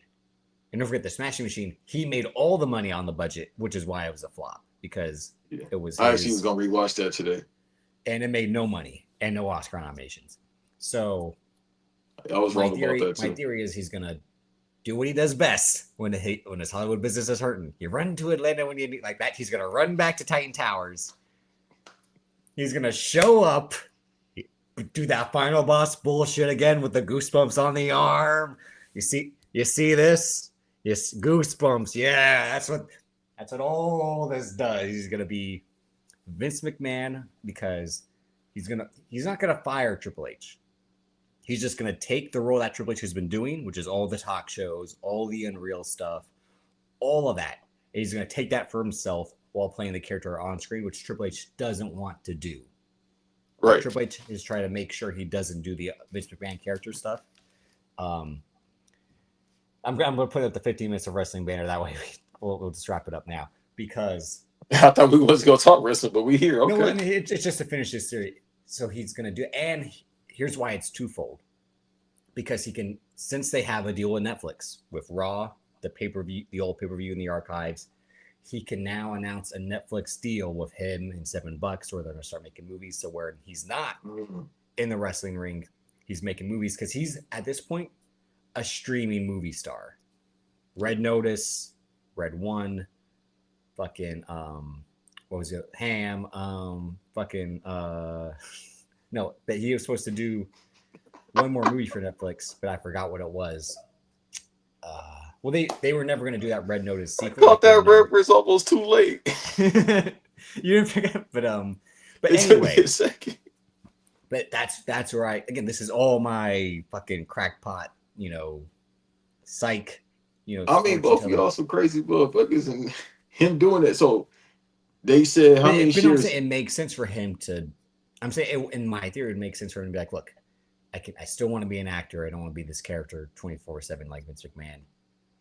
And they're going to want to make his movies anyway, even unless, because again, they just lost the fucking Warner library and the Warner IP that they were going to be able to dine out for years and years. They're going to partner up with this guy again because the two need each other. So, and then that's also, my theory. Dude, if you want to restore the feeling, as they used to say back in the day, you can do that because obviously it's a guy with personality, unlike the fucking prick that's running it right now. Okay. Look at 2024 when he was guys, there. Crackheads, that's personality, all that weak ass shit, all that fucking. Yes. How many people still talk about 2024? Congratulations, Brian Gorch. You threw fucking easy darts at the dartboard. Crackheads. HIV. Hey, but was he wrong? God, have you been to Arizona? Ugly women. Oh my God. Wait a minute. Have you been to Arizona? Was he wrong? Why would I go to Arizona? Exactly. Because you know what? It's crack out there. I can't say what else is out there because we get banned. You can't say the F word about drugs. You can't say ethanol anymore? No. Oh, wow. You can't say that. For the past couple of years, you can't say that. So he's right about that. But also, too, I want to look at the comments real quick because people threw some names out there. No, you can't because Trick is a nice guy. Obama. No, Trick is a heel. Trick Williams won't be. But that's the problem. Who's a heel? Who's the babyface nowadays? And I don't know. Y'all act like Obafemi is going to have a career after WrestleMania because Brock Lesnar is putting him in the fucking dirt. All right, Hey, man. he's putting him in the fucking dirt. Unfortunately, and I love Lesnar. He's one of my top 10 all timers. But yeah, unfortunately, that's gonna happen. You love Lesnar. Yeah, What do you? but he What do gonna you lose mean? to Gunther at SummerSlam because he said, "Yeah, this is my Is I he? guess I Are you? I got to Are get you the sure? accent down pat, but this is my this is my last year." You want to believe anything Brock Lesnar says? Yeah, because everybody's saying he split like I'm splitting. Everybody's saying I'm out of here. They're gonna offer him $15 million to come back. He's gonna be like, okay, you're right. You know. He keep talking about his kids he got to feed. I'm like, them ain't kids. Them is monsters. Yeah, I know that food That's why budget he's is got to crazy. feed him. Like, But then he always tell his kids, you need to get a job. I think they're in college. They can't get a job, well, sir. he probably is like, look, I'm only gonna feed you. I'm not gonna clothe you or get you your fucking video games and clothes, like, and all that But he still got like popcorn and video games. Like, everybody else is in college. He got the one that plays. You still got to feed the one that play hockey. You want him to go work a job? You cheap bastard. yeah, all these, You like, a cheap. lot of these new millionaires, in terms of like people who had worked their whole lives to get them, are like, hey, I had to work to get this fucking money. I'm just not leaving it to my fucking kids. What are you, crazy? Like, I get that as a person that if I ever had kids, I feel the same way. But at the same time, damn, let him play hockey. Let him focus on that. Not go work in the fucking farm at 4 a.m. anyway, working on, like, what farm? They own the whole fucking land area where they live. Like, there's nothing And to he work. be probably making them work. Or whoever at the crib, I'm trying to move out ASAP. If you making me go work in the fucking middle of Nova Scotia in the wintertime, hey, I'm moving, bro. This is why you're a hypocrite, because you always say, I can handle the cold. I can handle the cold. And you're like, I'm moving. If you're making me work out in the cold, you No, complain but about that's a the heat. different type of cold. No. It's the same fucking cold. You complain about the heat. You No, complain about the cold. Which is it? no. I love the cold, but not And which freezing. is it? Maybe someone get a No, straight answer from this guy? I love the cold, but not when it's fucking 0 degrees or negatives. And You you like already it when know. it's 50. Just say it. All right. You think that's Now I cold. can do 30. I can do 30. I could damn near do No, 20. you But when can't it do starts, 30. That is yes, that I've is a been at lie. 30-degree You cold. can't, and you stay your ass inside. You can't do 30. No, I had to work in 30-degree cold. You telling Okay, me Eve. Okay, Eve. All I right. had to go deliver them packages. I had to work what DJ Khaled said. I had to go work. Eve I was had to sell doing the real work records. in the cold. I believe it when he says. I don't believe it when you say it. Shit, I had to deliver them packages in the cold last year, boss. That shit sucked. But it was all right. I move faster in the cold. But when it's Oh in the yeah. negative and it's blizzards like it is in Nova Scotia or your state, hell no. Ah, pressing the People wrong die buttons. in that cold. Yeah, of course they do. No one should live that in that type of temperature. So let's go. Where you trying to go next? You trying to move to Palm Beach? You want to be like Palm Beach Pete? Hell no. I mean, he's got good taste in women, but hell no. I don't know. According to the rumors, that ain't him. Oh, okay. Oh, he's got allegations too. He coops. No, He they coops up. keep saying that's Jeffrey Epstein. Damn, I can't say that name. Fuck. God damn, well, this Oh, they said episode is he going. helped. He gave him the hookup. No, they keep saying that's him in disguise. You ever heard that theory? That's like the Uh, number one theory with him. Jepstein is who? It's Palm Beach Pete. Everybody keeps saying that's him. I thought you were talking about Paul George. Who's Palm Beach P? I thought you were, instead of calling him Palmdale P, I thought you were calling him Palm Beach P. That's what No, I'm like. Palm Beach. Who's Palm Beach P? That's what I'm like, huh? Hey, that might be the title. Who's Palm Beach Pete? Yeah, who? I'm like, who? I'll show you later, bro. No, who is he? Is it a white Palm guy? Beach. So it's a guy. It's just some rich white guy? Yeah, but look. Oh, So okay. the theory is that's Einstein because a month ago he was using somebody else's account. He was like, "Hey man, it's just Palm Beach Pete," and everybody was in the comment section like, "What's about time of Hollywood meeting?" They like, "That's him," because the individual we just named had a house out there and resided there. next to somebody that's in office right now, because I can't say his name either, because they homies. Not that far from where Tiger Woods crashed, which is Starfish Island, where Yeah, Michael I really didn't Jordan. want to talk about the Tiger Woods thing because it's just I like, don't. I feel bad for him. well, no, I don't feel bad. I'm just, Why? I would, no, I would take it to a dark, dark place where I'm like, I mean, how far? You think he's trying to get that's where himself I'm up out like, of here? Yeah, that's what I said. I mean, we get if you want to tiptoe around it, we can. because But otherwise, again, much like the Vince McMahon thing, why are you driving yourself? You've had 3 accidents now, and you want to keep driving yourself? well, Vince losing his mind. Not saying that Tiger not, but Vince is like 80, so that's going away. And old people just have that pride where I want to We're not drive. having that argument because you really pissed me off that day. You're like, he wants to drive. I'm like, he's a rich man. He can afford a driver. No, but old people I know, got no, I pride. know exactly what you mean. I know, you're not wrong in saying it, but that's where I'm like, someone has to like we get the cars towed from the house or something like that, like repossess his cars. Who gonna So do something that's stupid? He run Connecticut, number one. yeah. So And I misconfused. Like I said, I misconstrued Palmdale and and then when Boston. you see, and number two, everybody says he has this thing about him where you intimidating when you see him. You see a Tiger Woods six, or no Vince, yeah. yeah, you see a 6'2", 260-pound, 80-year-old, and you be like, oh, that's Vince Well, McMahon. You that's because he doesn't want to smile anymore, so he just has that look on his face where he's just like, yeah. So imagine and, seeing him, and then and again, and his imagine, voice is so cooked. It's just sort of, so what do you tell when you tell me I can't drive? yeah, Like he turned into what Clint Eastwood is now. it is that. That's why. So people said the people out there are intimidated by him. Number one, because he got the infrastructure, obviously, but also number two, just when you see him, it's like bad vibes, as the kids say. So you try to get away from him. But But far as Tiger, man, hey man, all jokes aside, that man needs some help. It's been said for years, but he legit needs some. I didn't like that picture of him in that car. That didn't look right. He didn't but even look that's literally normal. every picture of him since the 2009 incident is the messy receding hair. It's always just all over the place on the top and on the side with no connection I'm surprised anywhere he ain't near. been to Turkey. He went to go get the gimmick, brother. I don't think he's that. I don't think he cares about it that much. I think he just grows it out just to grow it, and then his eyes always looking like like he's Ain't no soul in there. But like I'm saying, he continues to be like, yeah, I can get behind the wheel. Like, You know what it what a is? lovely day! What a lovely day for a drive.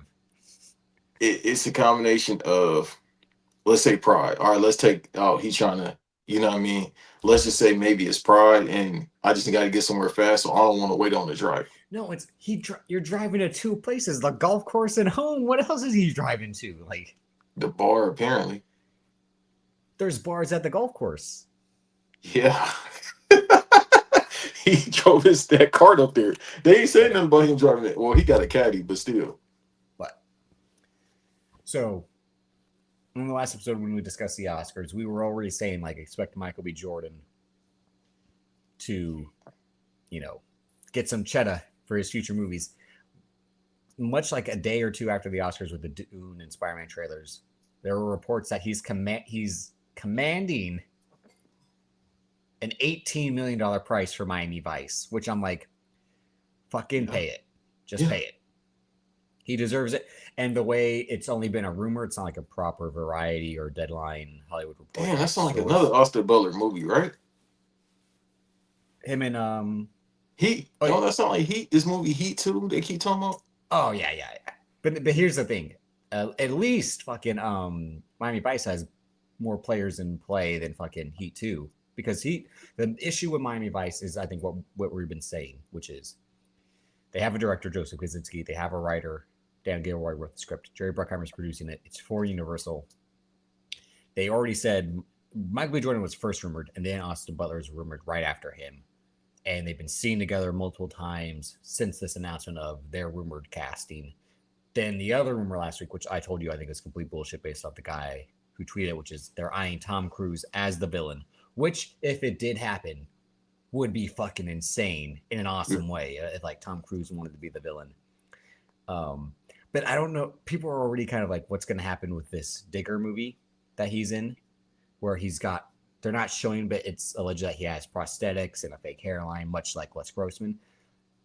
What if he only wants to do guys like that for the rest of his career? So what if Miami Vice he puts on like a Pablo Escobar fat suit and mustache, and it's not even Tom Cruise anymore? It's like he plays a whole different guy, and it's like you got Tom Cruise to play dress up for you, like. But right. If they want to go ridiculous, then they could do that. But if you're trying to or if they over tan him and give him like a fake Latino accent, like Al Pacino, like, what you talking about? What you talking about, essay? What you? Because he's in Miami, so he's like, what you talking about, Crockett? Huh? Maybe I asked you this, but is the timeline going to take place in the 80s or current time? I think it's a modern day retelling of Miami Vice. I think it's updated much like the one in 2006 was. But again, why not just go with the 80s team? That works. I think it'd be way too expensive to try to get those cars and those type of boats and that type of fashion again. You got one Oscar winner and one Oscar nominee spending the money. This is the problem I got with Universal. What I'm saying is, I also think Joseph Kosinski, since he's a tech forward director, I don't think he wants to do something set in the past. I think he's going to like, how do Miami cops work in like the era of drones and cops in the surveillance state era, and the connection and the cartels, especially in Miami. So I don't think he's set to do like, let's bring this back to its origins and do it in the 80s. You know what's crazy? Remember, it was a movie, Davis. I don't know, from a small franchise. They kind of took place in Miami. Two cops. Well, no, Bad Boys. No, this is why I said it's the best idea last week, which was black cop, white cop, Miami, women, fast cars, clothes, guns, etc. Because the initial script for Bad Boys wasn't that. It was two comedic actors playing cops, but then they found two of the best young leads at the time from television, ironically, being Martin Lawrence and Will Smith. But Bad Boys took Miami Vice's nachos. They reheated the nachos. That's all my Bad Boys is. And I don't mean that in a negative way. I mean that's something like that's how great the idea is. That's how great the idea is. Again, like Trisha said, like that's what this man just said. Yeah, like, I'll be trying to tell y'all how funny Davis is. Y'all don't get me. He said reheat the nachos. Bro, you know that term. No, I've never heard that term. Oh, you're not on Twitter. That's right. Everyone on Twitter says reheat nachos when someone blatantly copies another person or another. That's not. But okay. Yeah, but again, yes, Vice City exists because of Miami Vice. They literally copy that Miami Vice flow for Grand Theft Auto Vice City and going forward. So why not make that now? Because if it takes place, I don't think Joseph Kosinski wants to do a period. I think he, like I said, is infatuated. I think he don't have no idea what he want to do. Because the thing is, if you do it now, essentially, I just had that in the last Bad Boys movie I might watch for the 20th time. Bad Boys 4. I'm sorry, 4. Yeah, 4. Yeah. You did that. They had the drones, they had this, they had the technology, They had it in the third one. So now you're going to do it this way? People going to be like, man, I could just go watch Bad Boys for this. You're not wrong in saying that. But at the same time, it's like, well, this is Michael B. Jordan and Austin Butler. We want to see them do it. Who wants to see it? This for the bitches, man. That's what I'm saying. Like, yeah. I mean, yeah, that's what I'm saying. I'm gonna say I'm bitches too because I want to see it. So this is for me. I want to see this fucking movie. Don't ever say that again. But that's hilarious. This is from me. I want to see it, but again, why not do the '80s? Because it fucking. What is the name? Hobbs and Tubbs or Williams? If you want to see it, I don't mean that in a negative way. I mean, like, go watch that if you want to watch the '80s. My fault. What you said the first part. Go watch the Don Johnson one then if you want to go see how it was done in the '80s. But that's what I'm saying. What? I guess I'm gonna still watch. You don't really ask like why were they remaking this? I know that's what you really want to say. We had it 20 years ago, and that took place in modern time. And after that, we had 2 Bad Boys movies that took place with the same premise. So why do I want to see it 2026 where you can't really do crime? In between Miami Vice and Miami Vice TV show, Miami Vice movies. You're correct. There's 2 Bad Boys movies, both phenomenal. One more than 2, but either way. But there's What's also your another favorite movie. part of the movie? Go ahead, say her name. Oh no! But I'm just saying, there's one movie that again copied Miami Vice. It's a little movie we talked about during Fast Summer called Too Fast, Too Furious, which is Miami fucking Vice. So that's what I'm saying. That's why they believe they can do this idea again, because it always works. You get a pair of cops in Miami and you give them fast cars and hot women and fucking guns and it fucking works. So now, like, all right, Oh, we don't. go We ahead. get I got a thought. There's like we get 2 of the best young leads we have today, and we get one of the best working directors we have today, and ka-ching. Yes. Also, too, I just had a thought. It'll work because GTA 6 is about to come out. Yeah, I mean, if they were able to do like a tie-in, Not a tie-in, just if you do something. No, I mean because, like an advertise. I mean more of like an advertising tie-in. Yeah. Yeah, because it's gonna make his $1 billion The way probably like fucking Fortnite day. is used to promote like skins and stuff. Like they were able to do that. That would make it work as well. I don't think so. It's Rockstar. They're like, bro, we don't need you. We just made $1 billion no, in a of course day. not. But no. I mean, if Universal is more on the end of it, but Well, Universal won't do anything because they about to give fucking Don Toretto $220 million we'll get to that. for a street racing movie. But So much for tax cuts.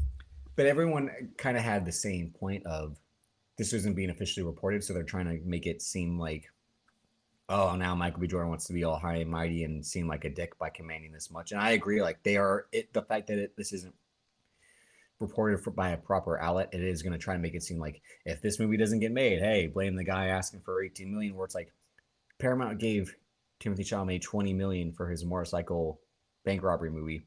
He has no Oscar. Thank you. So like, and people are right saying like there's the racial element coming into play just because everyone is shocked that Michael B. Jordan actually walked away with that the Oscar that night. Hey, Davis, did you see for the casting of X-Files? You should have seen that comment section. Yeah. I mean, that show when it comes out, I know you'll be more excited for it just in terms of what it's about. By you being, I've never really seen an X-Files episode. Tubi, bro. Go ahead, watch it. But the 2 leads, I mean, they picked Danielle Dwyer, great actress, and Himesh Patel, who he's only really been in stuff that people didn't like or really like a lot, but it wasn't popular. Like he was in that movie Yesterday, which was the movie in which the Beatles didn't exist.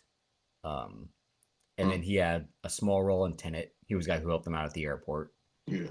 Which, in hindsight, crazy fucking casting, Christopher Nolan. Like, you want to blow up a plane at an airport and you're using who? Hey. When we talked about Tenet, we really didn't talk about that aspect of it because that's where I would. We did not. Wait a second, Chris. What are you trying to? What are you saying there, lad? I am not Palestinian. And he'll be in the Odyssey. He's seen in the Odyssey trailer next to Matt Damon.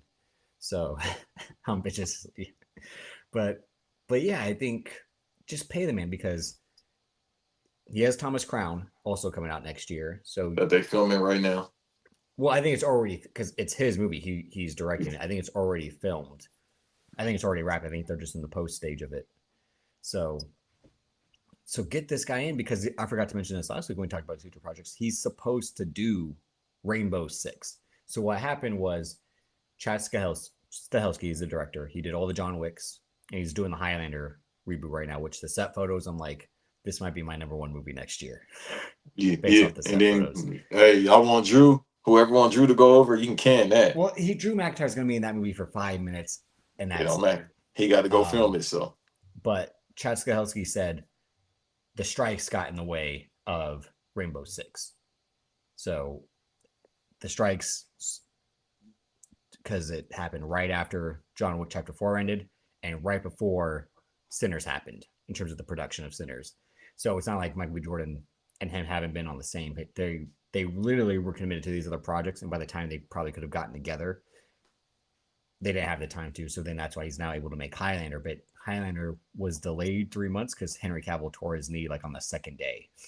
Which is crazy. That's that $7 production bad look. But I would hope that after Thomas Crown, Miami Vice, he would choose him and Chad Stahelski, because I also don't want Chad Stahelski to go back to John Wick Chapter 5. He says it's not on my docket, but if there's a story for 5, I would want to do it. I would just want there to be a story. How about no? But then this past week they announced the Kane spinoff, which is the Donnie Yen character, that he would get his own movie, and then the fine Asian shit would be in that movie. The one, you know who I'm talking about, the girl whose father he killed. She would be in it as well. But Ballerina didn't do well, so maybe we don't need Kane spinoff. I'm sorry. I like Donnie Yen. I like that character in the movie, but like, Dave, this is hilarious. what are you talking about? What? Pull yourself together. Like, I be hearing what you be saying, but sometimes it take a minute for it to register because you be saying a lot. If it said fine I Asian talk fast, shit, like Ryan Coogler said. What do you mean? that might be a sound bite. Fine Asian shit. That's what everyone kept saying about her. When everyone saw John Wick Chapter 4, they're like, this movie's some bad, but there's some fine Asian shit in this movie. Bruh. Let me look up her name real quick. I don't want to disrespect her. Because I think she is a musician first. Yeah, she is. She's singing Final Fantasy type songs. I ain't like that ballerina movie. I'll say that. It was Rina Swayama. Yep. Okay. I'll say she real Japanese. Yep. I gotta read like what he did Rush Hour 2. Saw that on too. Well, that's how that's I think how everyone's acting about $18 million. Like, what the hell are you kidding at Chelsea Clinton? But yes, like I said, Donnie Yen's supposed to be the director of Kane as well, and the script is written by Mattson Tomlin, a guy who wrote the Batman Part 2 and wasn't credited for his writing work on the Batman. So yeah, but I agree with what you said. Because we didn't talk about it too much, but yeah, the ballerina movie, it's a bad storytelling movie. Like, shit happens and you're like, who wrote this? And then when I saw it, I'm like, oh yeah, Shay Hatton wrote this on his own. And then the action is, they reshot all the action because Len Wiseman. But this is what I was saying. When they announced Len Wiseman was going to direct, I'm like, Len Wiseman hasn't made a movie since 2012. Why are you picking Len Wiseman out of Hollywood jail to make the best action franchise spinoff? Like, Len Wiseman made 2 Underworld movies. And he made one of our trash favorites, Live Free or Die Hard. But that's a movie with 18 editors because all the action goes cut. Yeah. Cut. It's an entertaining movie. It's not well made though. No. So every chase scene. Yeah.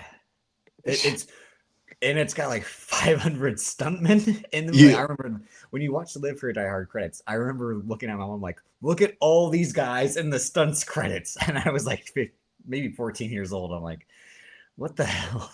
Dog, it was a lot of takes. I know that set part was hell to work on. Oh, literally was. That Kevin Smith tells the story of rewriting the scene that he's in because Bruce Willis wanted the scene to be better. This is before they had their falling out. This is when he got on Bruce Willis's good side. Chuffle. Yeah, that's what I could like. This is all Sure. And he was like, and because like the guy Skip Woods who wrote the original script, he's like, this guy Skip Woods, tall guy, strong, earring. That's not what a writer looks like. A writer looks like me, a fat guy with a beard. Like, yeah, no, check it out. I'm over whooping it as Amber say, but it's a lot of guys in the fucking stunt credits. Like, watch just where it says stunts, and it's 4 columns for like a minute. But you gotta remember, Bruce was about 55 at that point, so. Oh, I think maybe he was closer to 60 at that point, yeah. Or is he 60 and maybe he was 60 in the last Live Free or Die Hard, yeah. No, the last one with the son when he was in Russia. Maybe he was 60 in that one, yeah, because that one was fire too. I only saw like 2 minutes of that, and I was like, nope. No, hey, that shit was fire. I saw 2 minutes on FX, and I was like, nope. Because also Jai Courtney was in that movie, and I'm like, hell no. Hey, man. Also, shouts out to Bruce, man. God bless. But, oh yeah, the other movie. So like I said, so I forgot Rainbow Six. I mentioned he's supposed to allegedly do I Am Legend 2, Michael B. Jordan. But he's a voice in an animated movie, and I want to read you what this animated movie is about. Well, he get into anime. No, this is like an animated kids movie. Yeah, no, but he's trying to do anime as well. Yeah, but this is like a Shark Tale, Finding Nemo type of movie. It's called Swapped. Set in an animal kingdom called the Valley, a tiny woodland creature and a regal bird find themselves in a body swap mishap. It's Freaky Friday with animals? Like, Not like a sell to me. two sworn enemies are forced to walk in each other's own feathers and fur as they embark on a wild journey together. And it's it's like a bird type creature and like I guess that would be like a squirrel type creature. Yeah. Guess what? It's gonna make money. Here's the cast: Michael B. Jordan, Juno Temple. I think she would be playing the other creature that he swaps with. Tracy Morgan, Cedric the Entertainer. The two of them, I'm out. I don't fuck with either of them. Dude, who the fuck is they agents? They stay booking stuff. I'm not mad, and then, but damn. like literally a bunch of not that famous people and John. Who made this movie? Who said you gonna play? Hey, player, y'all switch first. So this is Skydance Animation, but and John Lasseter. John Lasseter produced this movie. So what is J.J. Abrams doing these days? I told you he has that movie. I skipped over it. The movie with Glenn Powell, who we'll get to in the next segment. The Great Beyond, which is fucking Inkheart. No, not Inkheart. What's the Macaulay Culkin? His brother? No, Macaulay Culkin movie. We talked about this when I talked about the movie where he turns into the cartoon world. Oh, the Page Master? Page Master. It's like Page Master, Inkheart, the South Park episode Imagination Land. It's all those rolled in. And there was a show that was very similar that the Big Picture podcast talked about, where Glenn Powell's a fantasy writer. And then he's transported to the world that he writes about, like it actually exists. Like he hasn't been creating stuff on its own. It actually does exist. He just is somehow able to know about it. Much like Imagination Land in the South Park episode, where like they actually go to all the stuff they've ever created, etc. But like that's J.J. Abrams' next movie. That's supposed to come out in November as well. I hope they move that one because last November, Glenn Powell got his ass kicked with The Running Man by Predator Badlands the week before it. Yeah, and you don't want to get heat because they're gonna be like, "Oh, you can't draw no money." This fucking exactly. Tristan Skipwoods also wrote X-Men Origins, Wolverine with David Benioff, who wrote all like the sappy Wolverine stuff, and David Benioff went on to then he went on to write the Game of Thrones show right after that. Man, that X-Men Origins movie is so fucking bad. Terrible. The game is fire, but the movie's bad. Yeah, but this animated movie is produced by David Ellison and John Lasseter, two crazy individuals. Yeah. It's gonna make some money though, but dude, again, I don't know who Cedric and Tracy Morgan agents is, but they need to make them Christmas dinner. They stay booking shit. Like Tracy Morgan got a show where he a retired football player. Who the fuck don't think he played football? He has fucking exactly. This fat bastard. Shows. He also has a show on Paramount. Which show is that? Oh fuck! It's something. Crutch. Where like he's rich. Again, he's like a rich guy, and his kids mooch off him or something like that. It's with the guy who was the son and coming to America. Hey, bro, and he's still good off that Walmart money. Exactly, which is why he can go ahead and throw up on the Knicks court. So I will too if I had to watch the Knicks play. But yeah, him and Cedric the Entertainer, because Cedric the Entertainer had that. Dude, neighborhood show Wrapped. He stay on the show every year. No, I'm saying that neighborhood show Wrapped, which ran for like almost 8 years, and then he had a new show announced right after that. It's Thank you. Who still thinks Cedric the Entertainer is funny on NBC? Well, him and Tracy Morgan. I don't think Tracy Morgan's funny. I thought Tracy Morgan was good on 30 Rock, but everything else outside of that, I wasn't really that much of a Tracy Morgan fan. 30 Rock and Martin Show. That's Hustle Man. That's his best role, Hustle Man. What's happening, Chief? You never seen Hustle Man? I've only really seen like the first season of Martin. So. Dog, you surrounded by all the people because you invited to the barbecue, I guess. But that is Tristan. That is true. In the episode of that show, Meg Thee Stallion is like Wait, what? attract. Yeah, because Harry Potter, Daniel Radcliffe plays the documentarian in the show, and Meg Thee Stallion like pulls him into the back of her, to the back of B-Dot's postal truck for some pound. No, it's not fair. It's supposed to be me. Yeah, I Not want to know if you. Dot's ever seen a woman like Meg Thee Stallion at his work, because no way does a postal worker look like her. No, brother. Some That's the postal workers look craziest. like her. That's the craziest casting in the It's some last postal 5 workers that years. look like her. You lying? No. Ask B that. Ask He other says they people. all look like Greg the Hammer Valentine or some shit like that. That's his supervisor. No, dude, I've seen some postal workers. That's nice.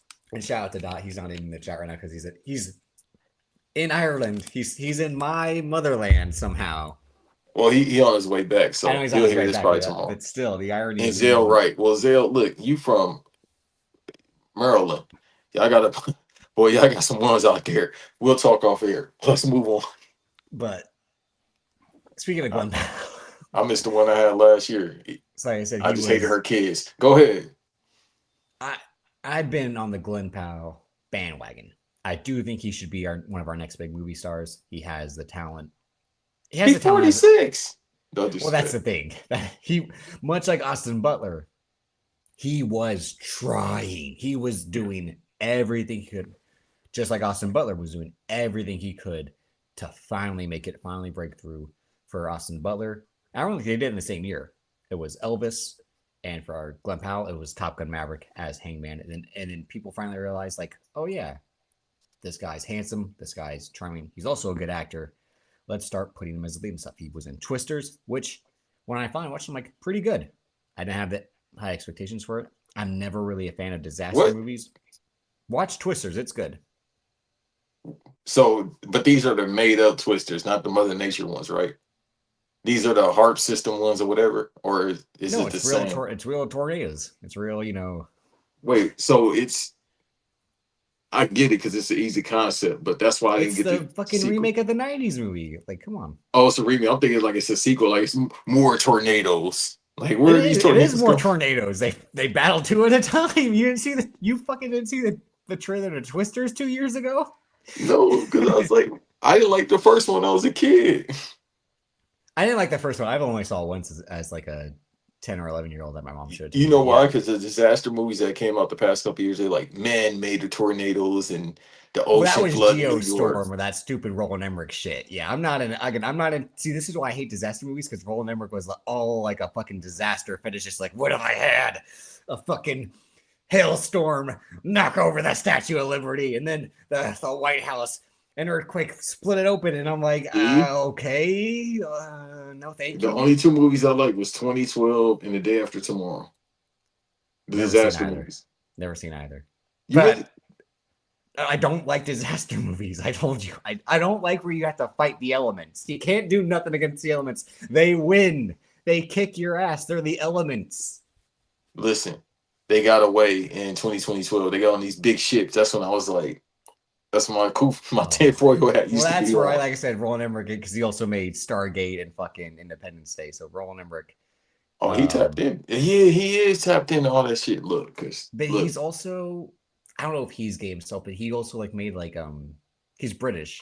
But he has, because his two pivots from crazy sci-fi disasters are like the LGBT community in England fighting for equal rights, and the movie about if Shakespeare was a fraud. Like, those are Roland Emmerich's pivots to not make disaster movies. He's like, equal rights in London?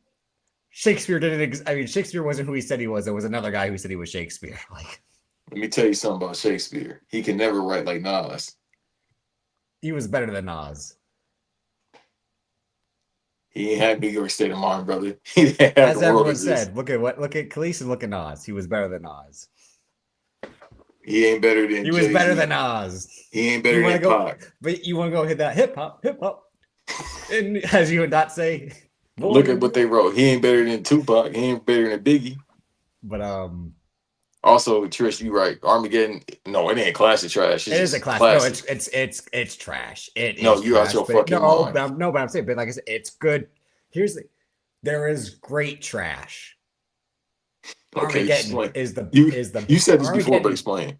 Armageddon is the because when you Ben Affleck said it himself, they couldn't teach astronauts to drill. They taught drillers to be astronauts. That's why it's trash. You know what's so funny about And that Michael movie? Bay told him, shut up, Ben, shut up." The commentary. By the way, what Davis is referring to is the Is the commentary of that movie. legendary Yeah, commentary track about that's my Armageddon. favorite commentary. See, back in my day, in Davis' day, we used to get commentary on movies, especially the bad movies, and you could just hear the actors like, "Yeah, I remember we did this scene and da da da." It's like he explained how he got food poisoning, being Ben Affleck. I forgot what scene, but he was sick during one of the scenes.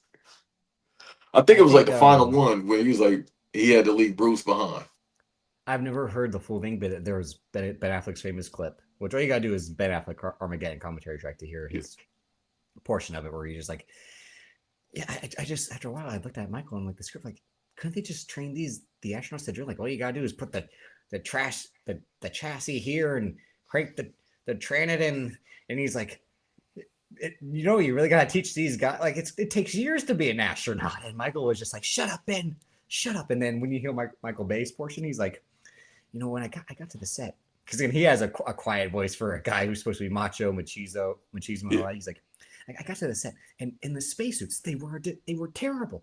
And this guy, he's spray painting a gardening glove, and every great space movie needs great spacesuits. They always, you look at all the great spacesuits, they have great spacesuits. And this guy, I think he's European or something, and I'm just like, what the? He's like, and he's speaking, and I'm like, what is it? Look at these suits. No. yeah. I know somebody that worked on Transformers 3. They said he's a bully. Not my homeboy, but Megan he's a Fox said bully. it. Remember, she said he was like Hitler on the set. Yeah, no, legit. Hey, he cussed out. So my homeboy told me the story goes. He told the boom operator, "Stand the fuck right there." He He kept literally telling me. told Will He Smith told to the take his AD. shirt off. Yeah, Like, what do you? Of course, he's a fucking bully. What do you mean? he told But he again, you need that to be a great director. like he told the boom operator stand right there. He told the AD, "You see that dude? If he move, he fired." Yeah. Like the dude, the boom operator is like this, arm struggling. He's like, "Oh no, for dear life." Well, I mean, one of my extended relatives used to drive the crane for his movies, and I won't remember him saying anything about it, but like, I think he worked with him so often because he was like, "This guy does his fucking job. He knows what to do. I want him on Yeah, the movie." And I think he also worked with Spielberg too. And again, yeah, Spielberg and Bay were all in that same DreamWorks camp with obviously Transformers and Spielberg's connection to that. But yeah, like he likes like, don't fuck up my movie. Like that's his energy. Yeah, yeah. like um 1,000%. And people, that's one of the reasons why the business is in the way it is because of bullshit like this. We from the era of directors having passion and will cuss yeah, everybody they out, won't let including Michael the Bay make actors. movies anymore. He hasn't made a movie since Ambulance. Yeah, but they call him a bully. But I'm saying we from the era of But I'm like, saying that's why we need bullies back. Or at least yeah, with David Ellison in charge, maybe this is the time. I mean, because I don't think Michael Bay was canceled. I think for some reason they just didn't give him another movie after that. Because yeah, his one before that was Six Underground for Netflix. Not that good. That one's really bad. yeah. The That's Ryan a Reynolds, horrible movie. yeah, the Ryan Reynolds. But I the get story tired of on seeing that, Dave Franco, man. but Dave Franco's only in the first 10 minutes. So, It don't matter. That's 10 minutes too long. um, but the story on that was Paul Wernick and Rhett Reese, who wrote the Deadpool movies, wrote the script for that, and they said Michael Bay didn't even use the script. Like they just made a whole nother movie apparently. uh, um, but to bring it back to Glenn Powell, because Twister's disaster movie. The only appealing part of the trailer, which I'm like, I don't want to see this movie, but this guy, his whole thing is he's like a rodeo guy for tornadoes. I'm like, that's a pretty interesting concept. And they picked the right guy, being Glenn Powell, to be like, if you feel it, you can tame it, about like the tornadoes. And I'm like, fuck yeah, this guy's got it. Like, I might have to watch this. All right. I think it should be on Peacock or it should be on HBO because it was a weird Universal Warner Brothers hybrid. And it's the movie where David Cornsweet was filming when they cast him as Superman. So he's in the movie for a little bit. But he did that. He did the TV show Chad Powers, which I enjoyed. Episode length just too short. They could have done probably like 2 or 3 more episodes, but they were filming it during the real college football season, and I don't know if they had that much of a guarantee for a second based off what the way they were saying it after the finale ended, which is like the show still might be up in the air given how it does. But season 2 was announced, and that's Chad Powers, which came from the Eli Manning skit where he puts the prosthetics on and goes to the college football tryout and fools everyone into thinking he's a real guy. Like, so good show. That's on Disney Plus. Like I said, last year, The Running Man, which my theory was I rewatched The Running Man a few weeks ago, and everyone had the same opinion I did about like my favorite movie podcasts. They all said it, which is Glenn Powell isn't this guy. The character he plays, Ben Richards, is an angry guy who's mad at the world. And Glenn Powell, you can see, is trying that and not trying in the good way. And they're trying to like, this isn't appealing. Like Glenn Powell is a handsome, charming dickhead. He's not like he can be an action star, but not that kind of action star. And that's where the movie fails.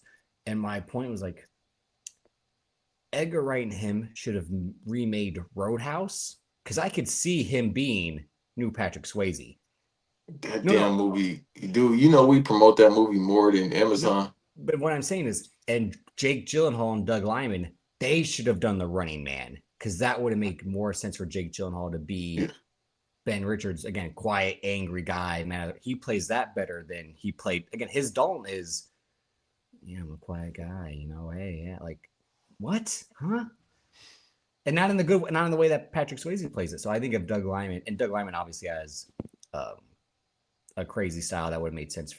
I think he actually would have enjoyed The Running Man as a script more than the Roadhouse one. And Edgar Wright's style for Roadhouse as an action comedy would have fit much better than The Running Man. So that was one of those things where, like, if I had to undo something, I would swap those writer, director, actor stars and their projects. But like I said, he has The Great Beyond, the J.J. Abrams movie. His next movie after that is a country western star comedy of Judd Apatow, which has the girl from The Penguin, fine shit from The Penguin, the girl with the black hair, the main girl. That's the only way I can speak women to you is if you're like, huh, who? Oh, her. Now you know who I'm talking about, right? No, but as soon as you said the girl from Penguin, I was like, yeah, spaghetti. Yeah, I'm sure like Italian fine shit. That's what I was trying to figure out which way to say. Like, hey, yeah. Yeah, all you gotta do is say that, and I'm kind of like. Her and the girl from Outer Banks, they're his like co-leads in that movie. That's Judd Apatow, and that's Judd Apatow's first movie since The movie with his wife. No, the Pete Davidson movie. But he also had a weird COVID movie for Netflix. With the mother from How I Met Your Mother is what most people would recognize her from because that's who she was, and the wife and his first wife in The Wolf of Wall Street, the one he leaves for Margot Robbie. That's who she is.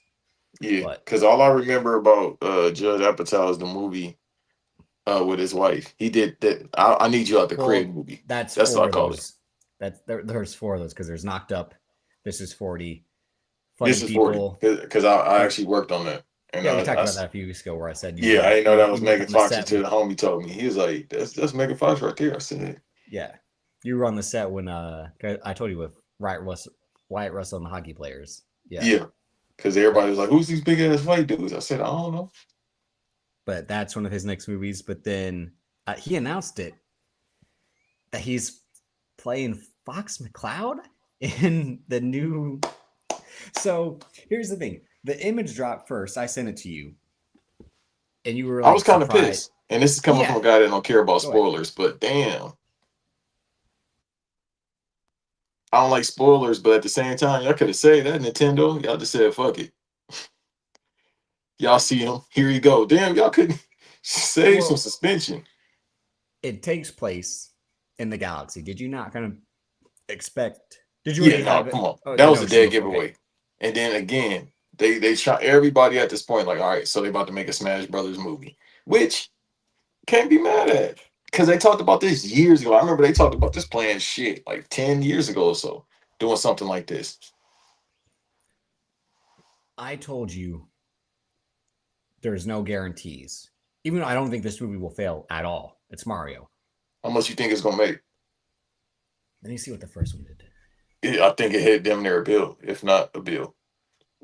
And we only say this, people, because we're not pocket watchers or like what when a movie doesn't make money, it then fucks up the entire Yeah. studio system base, especially if it's a big movie. And then No, that's why it we then no, go ahead, also go ahead, you're because right. I'm Not to gonna look cut it you up. off, you're right. It's just we're not pocket watching, but as somebody that's been a part of the business for years, it's all about numbers. Like even with it's entertainment business, it's all about numbers. How many times they talk about the ratings for AEW, WWE, even though everything is streamed, it's all about numbers. They do it in that aspect though to make it seem one show is better than the other. But again, the more money a movie makes doesn't always mean it's good. Yeah, Again, the Minecraft movie made money, and people are like, "This is one of the worst movies I've seen." But and the people at Warner Brothers would probably say like, "This movie's stupid," but because this movie made money, we can now go make two, three other movies, not just Minecraft movies, but other movies with this movie's gross. yeah. So The that's why we talk about it. Roblox movie that's gonna come out. Trust me. So this is the movie that's going to come out next week anyway, Super Mario Galaxy. But Yeah, I think that was a Nintendo. Nintendo probably was like, I don't give a fuck. Tell them but that Fox these is in the movie.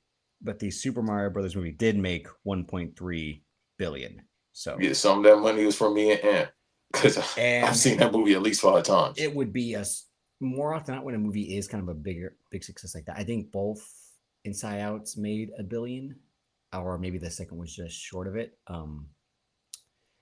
And that only came out in 2023, being the Super Mario Brothers movie. So the hype for this is real, and like you're saying, them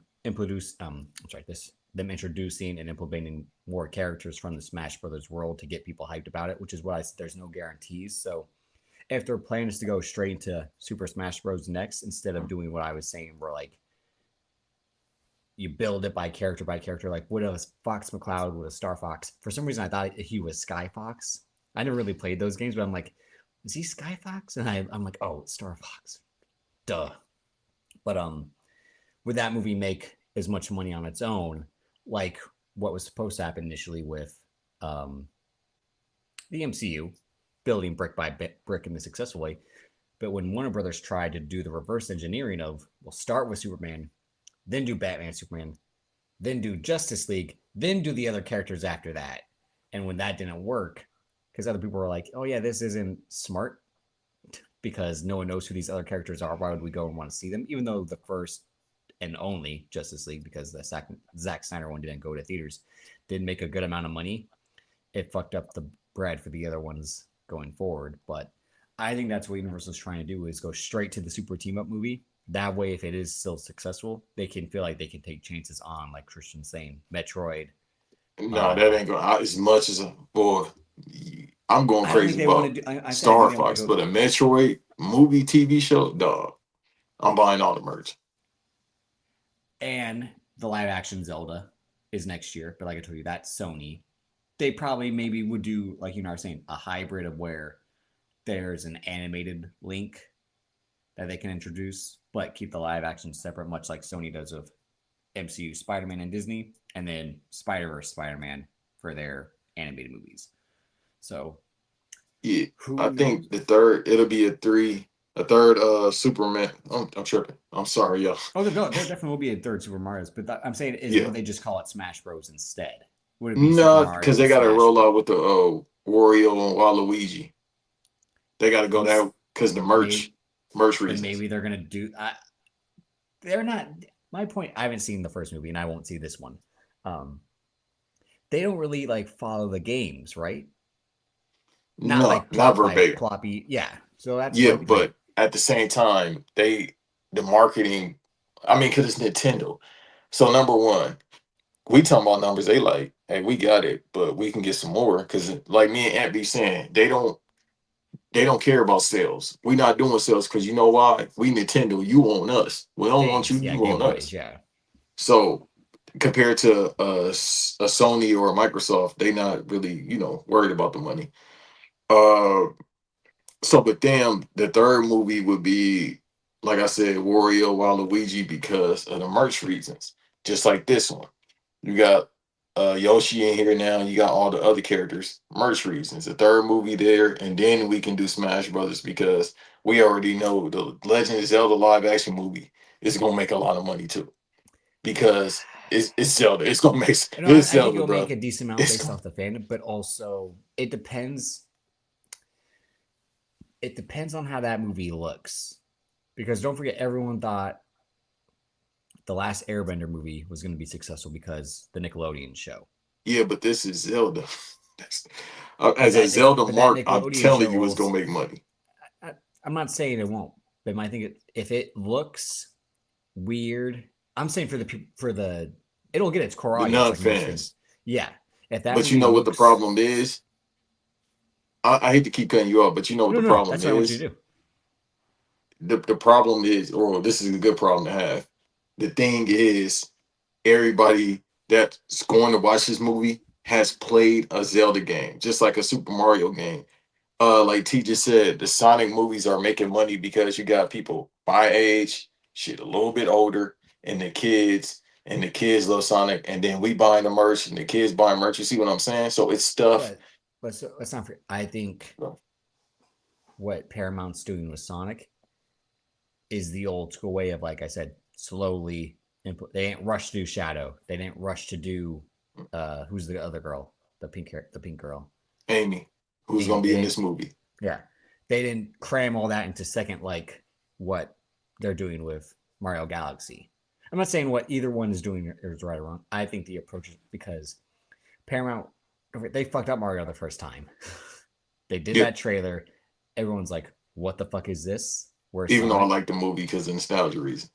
Um, but they fucked up that trailer and then churned him into the real Sonic, and then boom, success. Everyone's like, "Oh, you just have to do it like the video game." So what if we did Tails and a Knuckles next, and then after that, what if we did Shao next?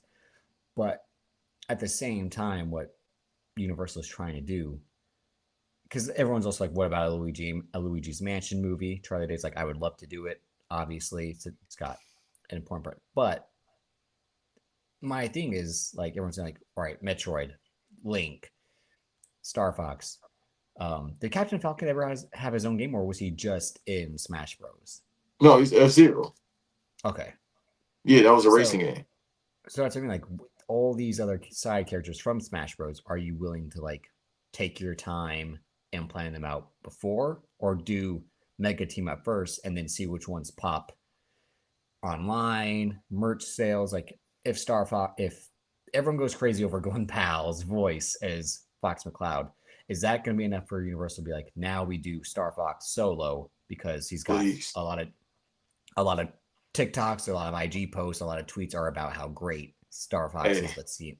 No, I'm saying what's that that's how video it you works. remind me of with Brock Lesnar? Please, Mr. McMahon, give me Goldberg. That's what you would want. Yeah, but that's what I mean. If his character track, same thing with the Luigi thing. And even if it doesn't, I think their break glass in case of emergency is stuff like Luigi's Mansion, like Wario and Luigi, or I think they would value Smash Bros first before Wario or Luigi. That like one seems more like it's a back pocket, like rainy day. We use this one, which is Wario and Luigi versus Smash Bros. If if I was them, because you could legit take your time for Smash Brothers movie because the game's still popular. These are characters that's been around since before I was born for the most part, some of them.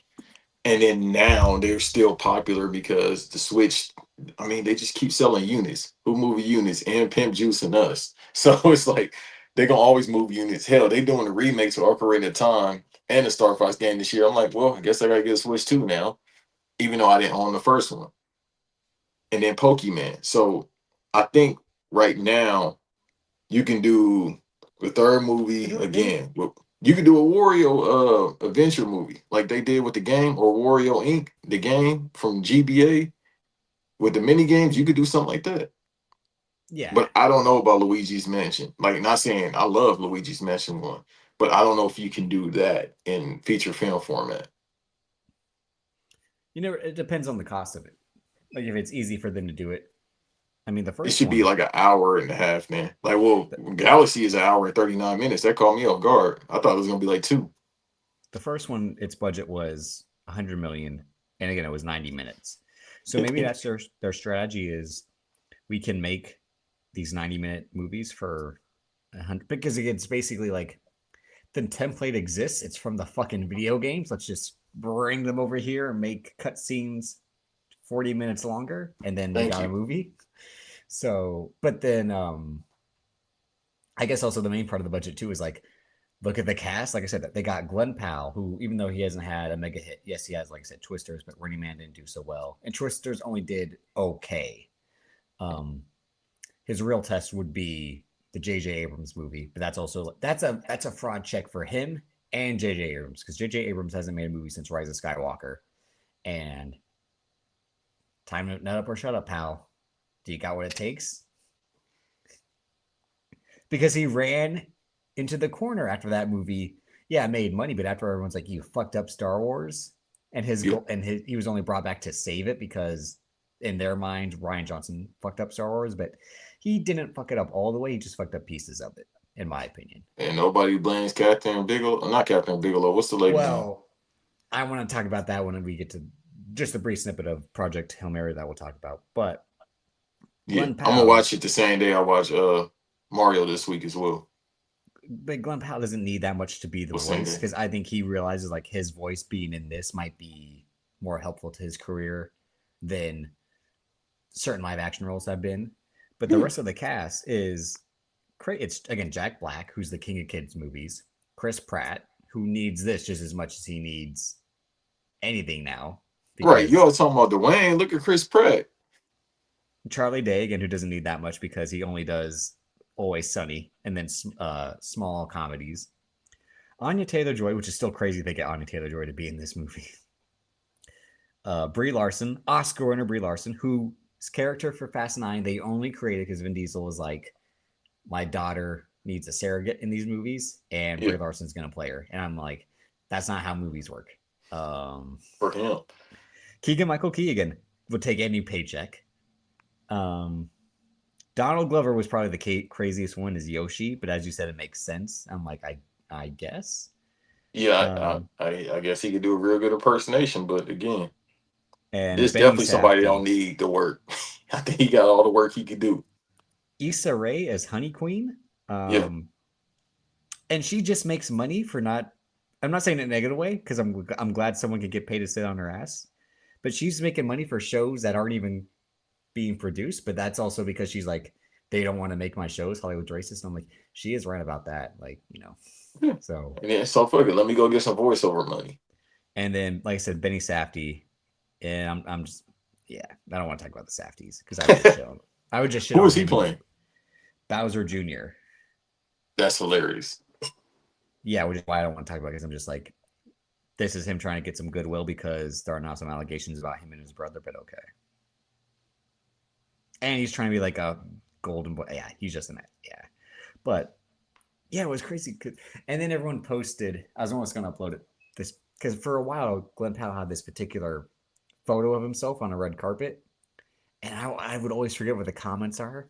But they posted again, but then photoshopped the fox ears and the eyepiece on him and like perfect casting. Look at him. He looks like a fox already. And I'm like, Glenn Powell does kind of look like if a fox could transform into a person, like Animorph style. So I'm like, yeah, maybe this is good casting. Like If they do the live action, that's what he gonna look like. maybe just yeah, Glenn.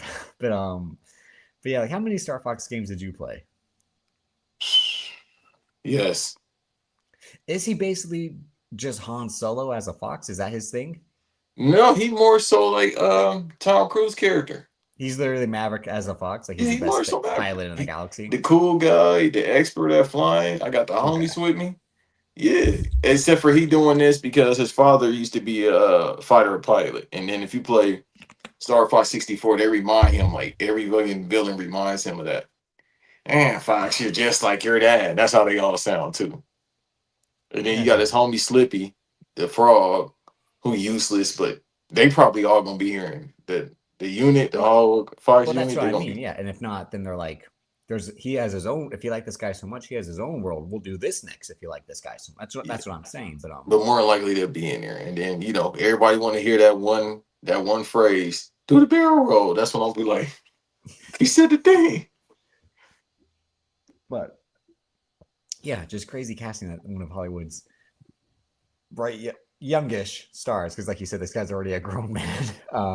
That's what I said. And it's not the age, Shane, but you know. No, it's 'cause he was trying for 15 years, and Hollywood was like, not yet. He was George Clooney. He was, it took a while. Yeah. Sometimes it just take a minute, man. And then sometimes it take a minute for you to become like Samuel L. Jackson or Morgan Freeman age to make it. Till you get your big break. And it's crazy because he was in the Expendables 3, and I'm like, who is this guy? Yeah, I remember that. Because it's like, this is the movie for the old action stars. And then the third one adds Victor Ortiz, the boxer, Ronda Rousey from MMA at her peak still, and then Kellen Lutz from the Twilight movies. And that's when that was his last chance as like a Hollywood action star, even though it was already dead 3 years earlier.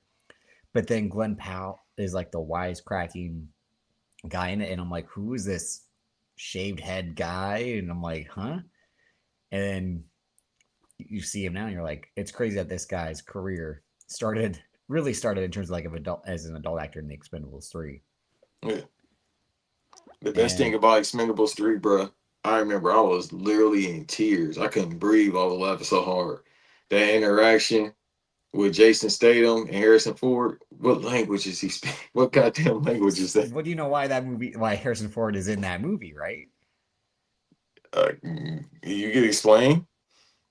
No, Bruce Willis said, pay me my quote. And they're like, oh, yeah, you talking about that. I'm thinking you talking about something else. No. Still, the fact that they got Morgan. Not a plane joke. Not crashes. No. But the fact that they still got Harrison Ford is like, that's a flex. That's what I mean. They're like, we can get Han Solo instead of you, Bruce Willis. It's but what was his asking price? It should be more. That's Han Solo and Indiana Jones. He said, let me fly the plane. That's what it was. It was like, I just thought about that. I'm like, you kind of, and again, love Bruce Willis, but I think the rumor also too was Bruce Willis, they didn't want to come back. So it was similar to the Robert Duvall Godfather 3 thing, where just because he didn't want to do it, he asked for an obscene amount to see if they would really do it. And yeah, hey, you are what you negotiate. Again, who's the villain of the third one? Mel Gibson. Like that's the expend. I mean, rest in peace, Chuck Norris. He's in the second Expendables for 2 minutes. Masterpiece. And he's only in it. He doesn't do anything. He just shoots guys from a distance, and his character emerges, and he does a Chuck Norris joke about didn't a cobra bite you? I heard that story. And he's like, and after 3 days, the cobra died. And it's like, and everybody went crazy in the movie theater. I was there. But yeah, he doesn't do any kicks or punches. He just like kills these guys from distance. Like that was Chuck Norris's, homage to the action franchise. The lone wolf. But yeah, Chuck Norris. So I watched 2 Chuck Norris movies yesterday. I watched one last year. The one I watched last year was called Silent Rage, which he plays, ironically, a Texas sheriff who's supposed to stop a crazed serial killer. It's basically like if Michael Myers didn't have a mask or a knife, he just killed people with his bare hands type of thing. But for 40 minutes, it's him and his girlfriend doing like all the sappy montage bullshit. And I'm like, this shit sucks. Cause one, no offense, Chuck Norris, not a lot of like, this guy gets the ladies energy from me. I'm not saying he's an ugly guy. I'm just saying like, this guy doesn't seem like he wants sex because it's not Christian. You know what? He gave off that vibe to me a lot of the time of like, well, I'm just happy to drink, very Bob Backlund-ish, like drink my milk, eat my peanut butter and jelly, and say my prayers. Like that's what the vibe I got from Chuck Norris. I'm like, yeah, I don't see you as a ladies' man. Because in these other 2 movies I watched yesterday, I'm like, yeah, I don't see women being like, I gotta get that Chuck Norris. Not because he's not because he's an ugly guy. I don't think that. I'm just like, this guy doesn't seem like I don't need sex. In the yeah, like I said, in the Bob Backlund or like the Tom Cruise way of like, woman, I need my my seed in myself. I need the energy in me. You're gonna drain it if you get near me. They make your legs weak energy. Yeah, I think he was like, no, and I need my legs for my kicking. Like I think that's the energy he had. I mean, I said wasting your seed energy. But But you watched Walker Texas Ranger, right? Absolutely. Because I was too young to watch it. I remember one time seeing my That's grandfather actually watch funny as it. hell. Basically, which is why all these jokes started. Because that's when like this guy was so boring, and when he wasn't in these movies or shows, that we were able to create all these great jokes about him in a positive way. Of like, yeah, Chuck Norris doesn't have to go to the laundromat. The laundromat goes to Chuck Norris, and like all of that. Like, but when you think about Chuck Norris, like yeah, he's kind of like a basic guy, I guess. He fucking fought Bruce Lee.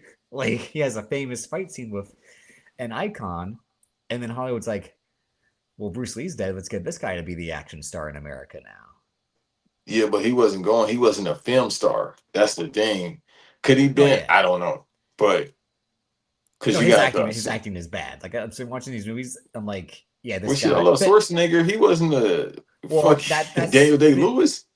when we watch those movies that we grew up on now, but what Schwarzenegger had was that European charm of Yeah. like he's in on being like fish out of water stories. You know what I mean? Of like, oh, McDonald's here, like that type of energy, like and Jean Claude Van Damme, same thing, like handsome guy doesn't seem like he's that into the ladies that much. It's all about my seed and my kicking. Like that's what he was You basically European sure? Chuck Norris.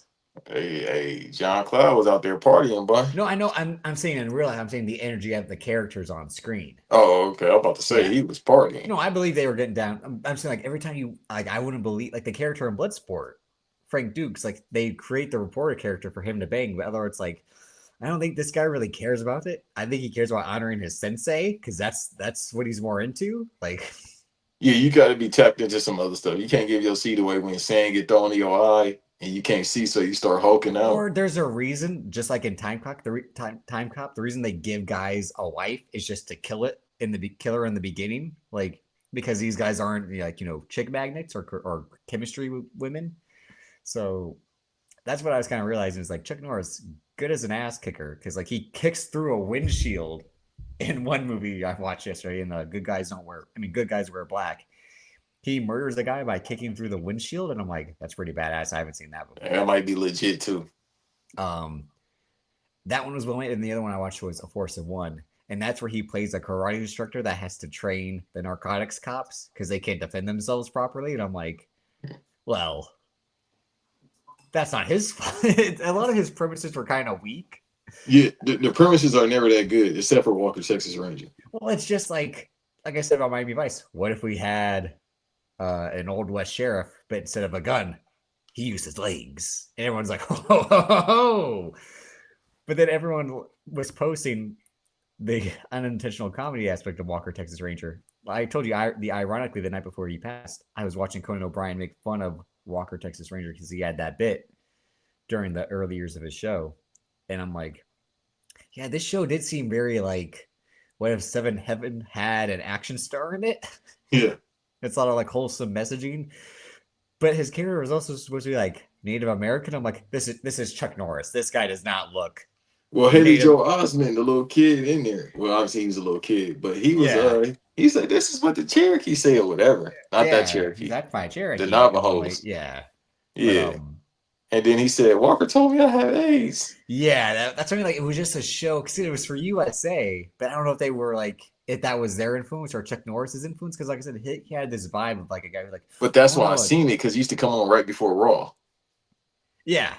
I think the only time I saw my grandpa watching it was like, when's Raw gonna start, Grandpa? Like, he's watching this show right now.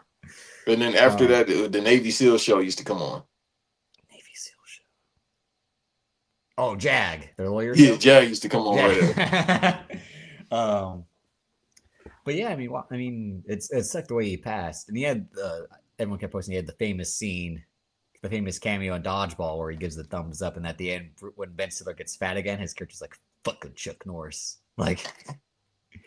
But were you really that much of a fan, or was it just like you're like out of the action stars, he was kind of on the lesser side for you? No, like I was a Mark for him. I ain't really like the movies, but hey man, I ain't gotta like the movies when you Walker. Again, he was. I remember one episode when he was in the middle of the he was in the middle of the desert. And he found his I guess this is his ancestor. And he started getting into his roots because he started falling off mentally. He was like, man, I gotta go find my Cherokee Indian roots and all that shit. Which might be something to it because he's from Oklahoma. So His hair goes from Luke Skywalker blonde to Just for Men red. Like, so I don't know how much of that ancestry was in Chuck Norris genetically, but yeah. boy, if you keep saying that you mixed with a Navajo, you might be a hoe for sure. But and everyone remembers the Survivor Series he showed up as. I think the Laps fan did that episode, and the story they tell was he showed up and they expected him to do some kicking, and he's like, "Oh, I'm not wearing my kicking jeans right now, so I don't know how much I can do." And they're like kicking. He's like he had to wear special jeans for the kicks that wouldn't rip. So when he showed up to the Survivor Series that day, he didn't really expect to be physical. So that's why I think he gives like a half kick to Jeff Jarrett to knock him down. Is because he was like, I'm worried about ripping my jeans and all that. But that's when Double J started rolling around the ground. yeah. But Why you didn't hit him with the goddamn it's not guitar? Jay jeans, but it must have been like a certain pair of jeans though that like that were either You like should need washed. Levi's to kick. What the Well, hell? they must have either been washed a certain way, or they must have been like the certain material that wasn't rough enough or something. Yeah, but this is Yeah, I why can't do too much joggers. in jeans, bro. That's why I hate jeans. Well, that's why like the jogger industry was created. Yeah, I can't do too much. Or my jeans always bigger. I wear like the '03 size jeans, like a 38. Tell my backyard. You're gonna wear some Stepping on Jimbo my jeans, huh? yeah, I gotta wear a Bugle Boy and goddamn Dadas because again, if it's like my actual size jeans, I could barely move and it get hot down there, brother. Yeah, but no, I watched two of his movies yesterday. One was really solid for what it was. The other was like, it's only good for his action, but at least they were 90 minutes each. And I'm like, God, this guy gets it. Like, we know he's not a great actor. We know the story's not that great. We just want to see him do some. So don't make it 2 hours. Like, I watched The Beekeeper and A Working Man a few weeks ago. Those are two Jason Statham movies, both directed by David Ayer, and they're both at 2 hours. And I'm like, we could have cut Yeah, 40 especially minutes out of Beekeeper. Beekeeper was the better of the two, but yeah, definitely cut out 40 minutes of each in these movies to speed it up because I don't care about the cop and her partner. I don't care about Yeah, the extra third villain scene and all that. Like, yeah, like you're not telling good stories, David Ayer. You're getting out of Hollywood jail, so shut up. Okay. yeah, because it was like the mom Felicia. Shouts out to Felicia Rashard. She got scammed, and then shouts out to the And daughter as well. She was like, I gotta find out what happened to my I didn't mom, think but that they woman was that couldn't. good looking. You said what? I didn't think she was that good looking, the daughter. She fake decent as they say in Chicago on Shorty. She more this the homegirl as we talked about a few weeks ago. She gave more of that vibe to me. Like Bro, when you said I still be laughing about that. He said, "Oh, that's the Barbara that's Streisand's the the homegirl. homie." You said that because I said I said Spike Lee's sister wasn't a looker, and you said this is the homegirl. But I said that's what Barbara Streisand's whole life was, which she should be this the homegirl. Or the what time is it at? What you doing? And it's 1 a.m. That's Barbara Streisand's life.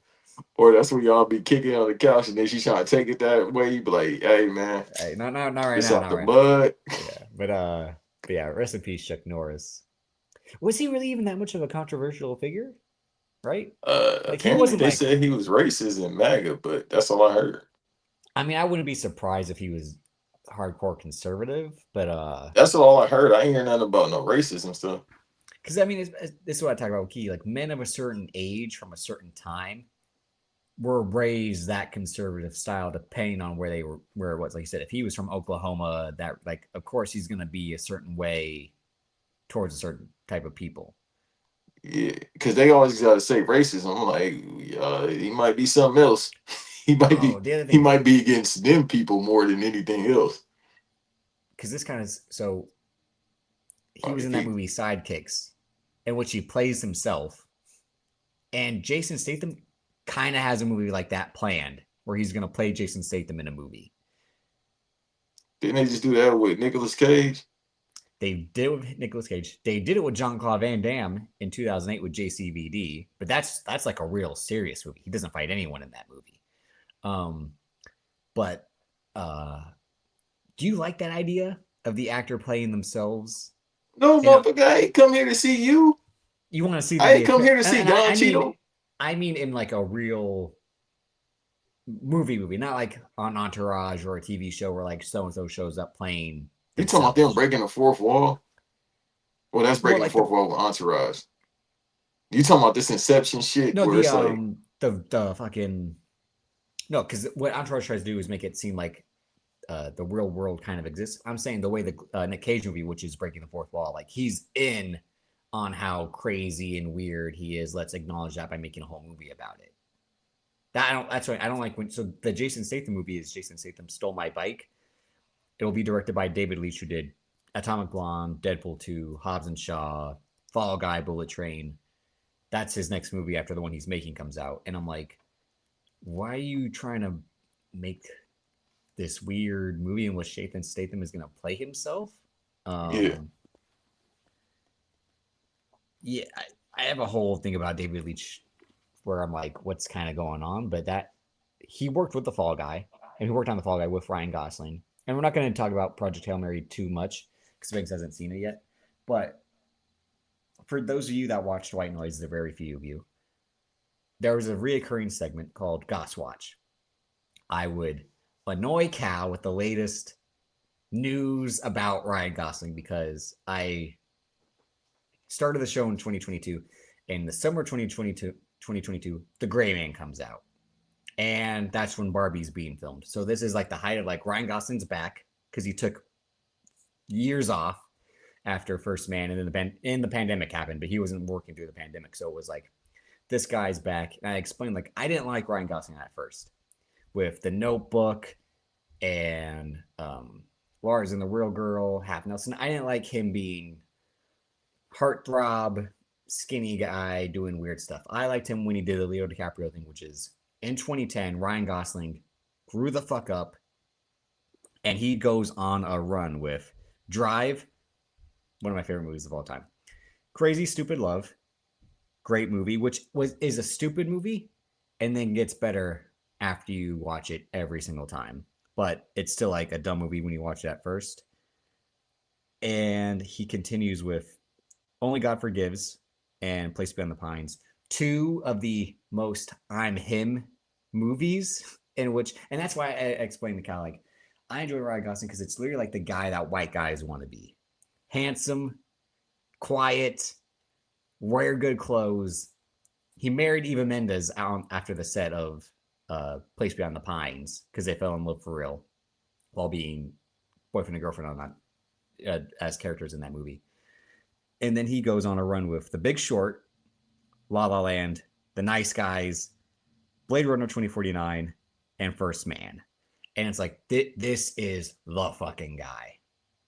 Like, The Nice Guys, everyone loves it now. We didn't all go see it in the theaters like we should have. But it's fucking hilarious. When he punches the glass, cuts his own wrist, and then the ambulance were like, we're losing him. He's like, legit one of the funniest damn movies ever. When he started rolling down that hill, I was in tears.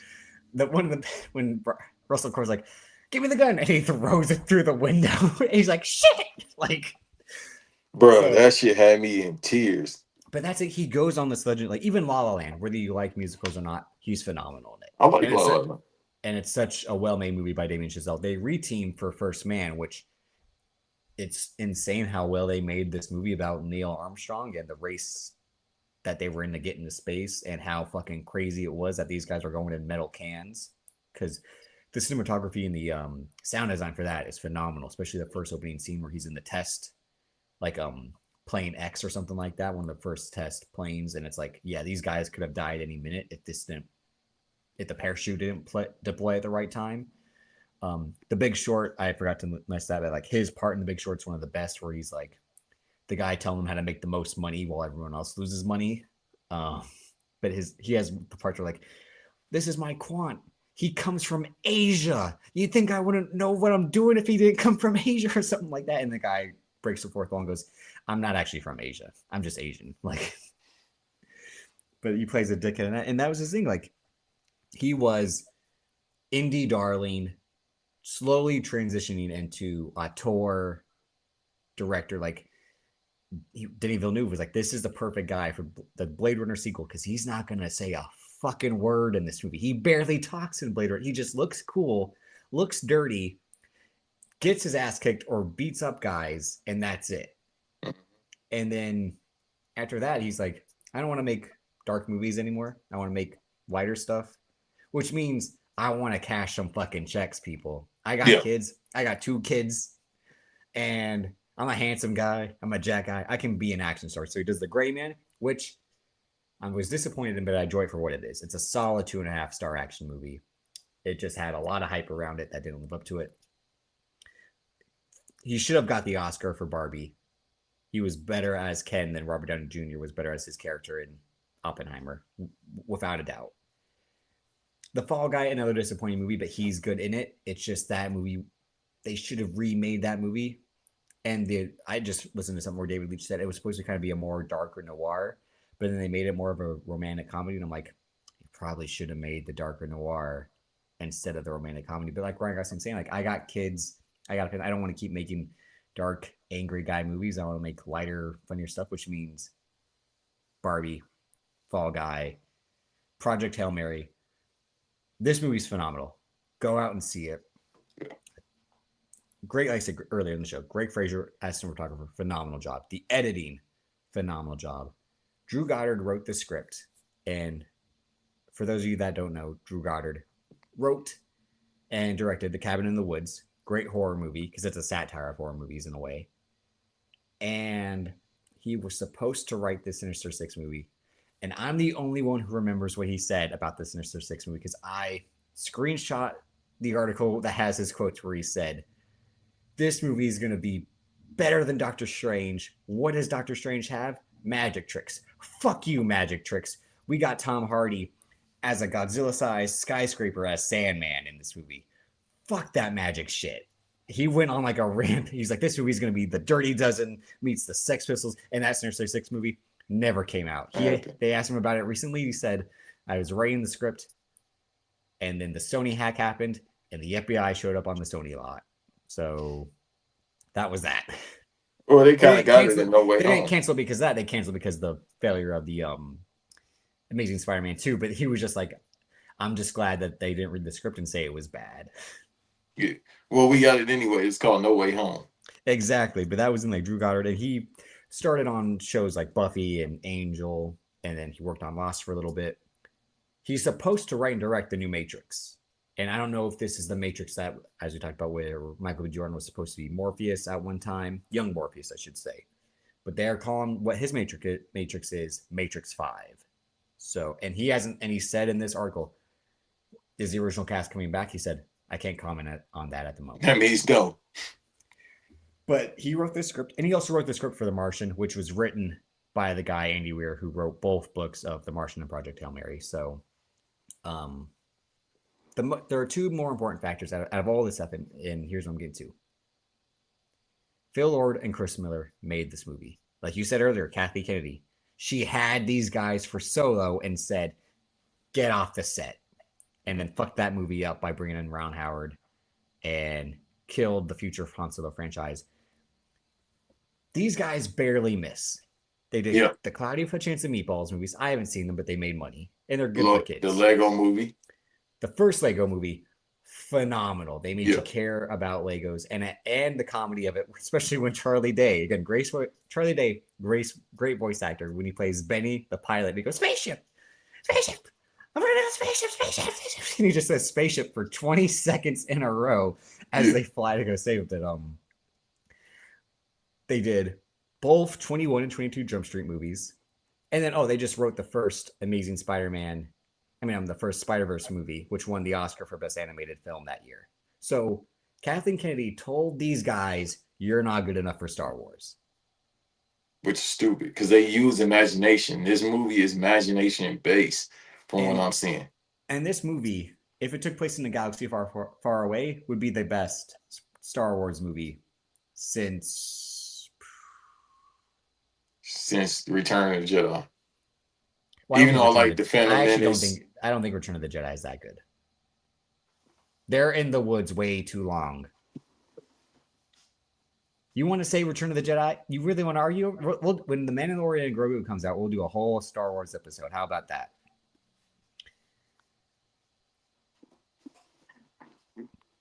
It takes also 20 minutes to get going with Luke trapped in the dungeon with Jabba. Return of the Jedi just takes it's just way too long. You want to explain to me the Star Wars mark here why Return of the Jedi is not that good? Give me your tier while we're here. Go ahead. No, I said we'll do it when the Mandalorian and No, no, Grogu no, no, comes no, out. no. We can wait No, till no, that, no, but give no, me no, your no, no. tier. We'll do it. No, we'll do it. We'll do it then. We'll do it then. What you think about the Empire Strikes Back? I I think it's overrated. No, no, Boy, no. I'm that's saying out the no. I'm mud. saying when people reference it as an inspiration for sequels, I think they overrate it. But as a movie, I think it's good. That's what I'm asking you. Is out the movie? Fuck with But all the sequels. when everyone's like, this is supposed to be Empire Strikes Back, I'm like, you forget that a lot of Empire Strikes Back is kind of like, yeah, like let's fast forward these Han and Leia scenes. They're needed for the payoff at the end with "I love you, I know," but still, like you can't recreate that on your own like they did. I just think it's overrated as and the whole it ends on a dour note, like it has the bad guy wins ending, and everyone tries to like. I always Yeah, say the like only movie that's done that recently is Infinity War. well that exact that's one of the few times where that template worked of saying this Yeah. is our empire because Age of Ultron should have been that and they fucked it up. Like Ultron should have won at the end. Well, they got to run it back on Doomsday, so Um, but yeah, these guys had a Star Wars movie and she kicked them off, and now they're probably gonna have a 3 Oscar winning movie with this. This will at least win Best Visual Effects. that's what I'm about to say. Um, Editing. editing will be tough. I think it'll be It's gonna be between that, Dune, the Odyssey. and best adapted screenplay. I think this is a really good script by Drew Goddard. It is a really emotional movie, a hilarious movie. Ryan Gosling will definitely be nominated because his acting in this Really? is he was super, especially when he's acting with The Rock. And if there was Not Dwayne people. The Rock. the Rock character Rocky, Yeah. if there was an animated performance category like people want when they say Andy Serkis should have been nominated for motion capture and stuff. If the Oscars were like, we're finally going to do one, it should be for stuff like this. It's mainly a puppet, but you start to fucking care about this animated rock that's talking to him for fucking an hour and a half of this because this is also a long fucking movie. And they also had a longer cut, but I also think that longer cut wouldn't have had all the special effects with it. So Have a nice day. The Rock can do that. But yeah, it's just my experience seeing it was bad again. I continue to have bad experiences at the movie theater because these two groups of women were just one group wouldn't stop talking for the last like 40 minutes, and the other group showed up with like 40 minutes to go. And I'm like, do you not see where it says only 40 minutes remaining when you walk into it? So again, Mike, shut the theaters down. Give us some movies. I'm never going to get off that hill. I don't care what you say. Yes, it's all like Eve said, I hate people. I'm an old man. I want people enjoying movies. Yes, he's right. But at the same time, people fuck up your experience as well. Yeah. Like, dude, I got to go By see just Super being Mario. assholes and careless. Yeah, like with Project, I'm going to see Project Hail Mary and Mario at the same time. This movie hop. But I'm like, I got to go see Mario in the morning because ain't no kids there. Yeah, spring break's over, so yeah. Yeah, ain't no kids there. Or maybe some would just now be going, depending on what. I don't know. I don't want to say each state and school district Or is different, but it I could basically bootleg that and just watch Hail Mary because I want to see Hail Mary in the theaters. I would say go see Project Hail Mary. You would probably want to better off seeing Mario at like the 10 o'clock p.m. screening and seeing Project Hail Mary at the early screening, something like that. Or I could watch the bootleg for Mario and then go see Hail Mary because I want to see it you know, Hail the Mary. visual. 1, 2. Yeah, I want to see the visuals of Hail Mary. Yeah, That's why I'm willing to go to theater. it's worth it, and it's formatted a certain way Yeah, because I saw it in my Super Screen Deluxe theater, and it doesn't take up the whole screen because they shot it with the IMAX aspect ratio in mind. So yeah, that's what I mean. Like cinematographer, Greg Fraser, cinematographer might have a chance, um, but Hoyte van Hoytema, I think, is shooting the Odyssey. Uh, he did win for Oppenheimer, if I'm not mistaken. I don't know if they would give it to him again, but again, this movie, well acted, even though it's really only Ryan Gosling and the German actress most of the time. They brought in God, we referenced, but what was his name? The Asian villain in Rush Hour 1? Ricky Tan. No, Yeah, it was Ricky what Tan. Rush Hour 1? I know the actor's name is Ken Lung, but Yeah, but I know who you talking about. That's all you need to say. The villain in mm, Rush Hour 1. Wipe but yourself he's off. in it for like 2 minutes. And the hot progressive girl, 2 minutes is she's only in it. Not progressive, the hot AT&T girl. She's in it for only 2 minutes. Yeah. Who's the AT&T girl? Lily, the AT&T girl, I gotta look it up. You the ain't gonna girl say from the fine milk shit. from the AT&T commercials. Yeah. I gotta look her up. I think I know what you're talking about, but still. Because Um. progressive, I'm like, you talking about Flo? Yeah, I know. I misspoke, but that's what I mean. It's Milena Van. You wouldn't know Oh, I her know who you real talking name. about now. Yeah, because Yeah, yeah, everybody was being perverted. She felt bad and stuff. yeah. She's in the movie only, like I said, for 2 minutes. Um, he has a great scene with Lionel Boyce. Like they have good chemistry for the two scenes that they have. But other than that, yeah, I mean, I've only really seen 4 movies this year, and we're about to quarter one is ending. I think it says a lot about the movies that have come out. We ain't even there yet. When we Well, get to no, that summer. two movies that were on my top 10. I didn't go to the theater to see them. Wuthering Heights, the Margot Robbie, Jacob Elordi movie, and then the aforementioned Glenn Powell movie, the How to Make a Killing. I was supposed to see that, but the screen broke.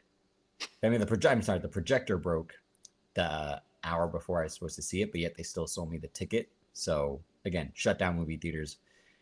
Ted Sarandos is right. That's the only thing he's right about. We don't need them anymore. They're outdated. Yeah. But God dang it.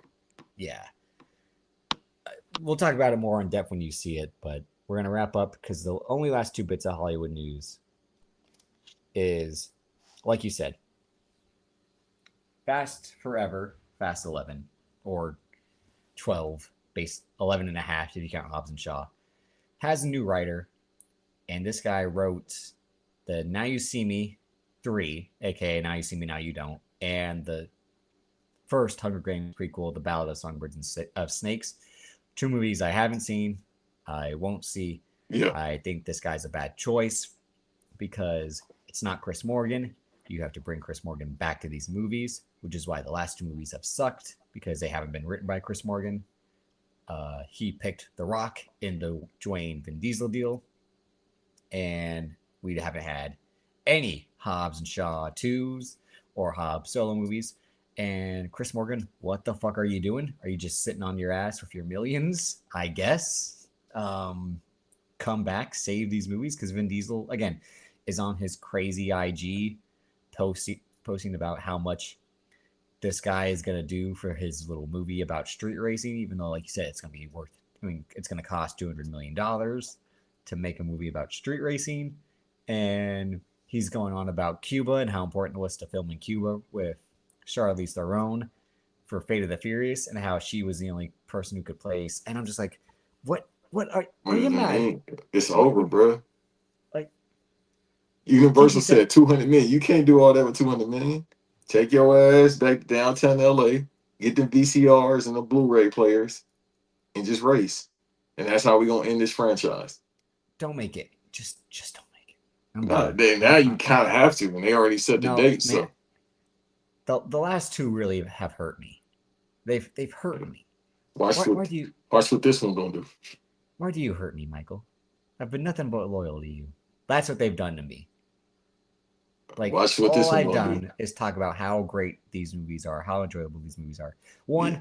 I do think it's genuinely a masterpiece. Like not even on some corner. Like when you watch the editing, when you watch the cinematography, when you watch it, it's just we get a lot of mileage out of certain lines more than any other people would from the first one, but still, great movie. And now you've sullied it by being an insane person. Kiki sent me a clip where he was at some music award show the other night, and he was like, "Where's my teleprompter?" Vin Diesel. He was like, "Which one's the prompter?" It's like, is it straight ahead? It's like, it's great to be here. It's like, is this guy fucking senile already? At Right? fucking... Is he losing his mind? And I mean, everyone's like, Tyrese kicked Tank's ass in the verses, and I'm like, then maybe Tyrese doesn't need these movies anymore. He's already making straight to DVD movies anyway. Like, right. Ludacris, I mean, he was going to do the MAGA festival, and then I was like, maybe I shouldn't. So maybe these people don't need this movie anymore. And he never been hurt for money. That was just like, all right, bro, are you being greedy? It was at just this point? he just signed the dotted line to be like, yeah, I'm going to make some money with these racists. And then he got bullied online. He's like, I don't like y'all bullying me.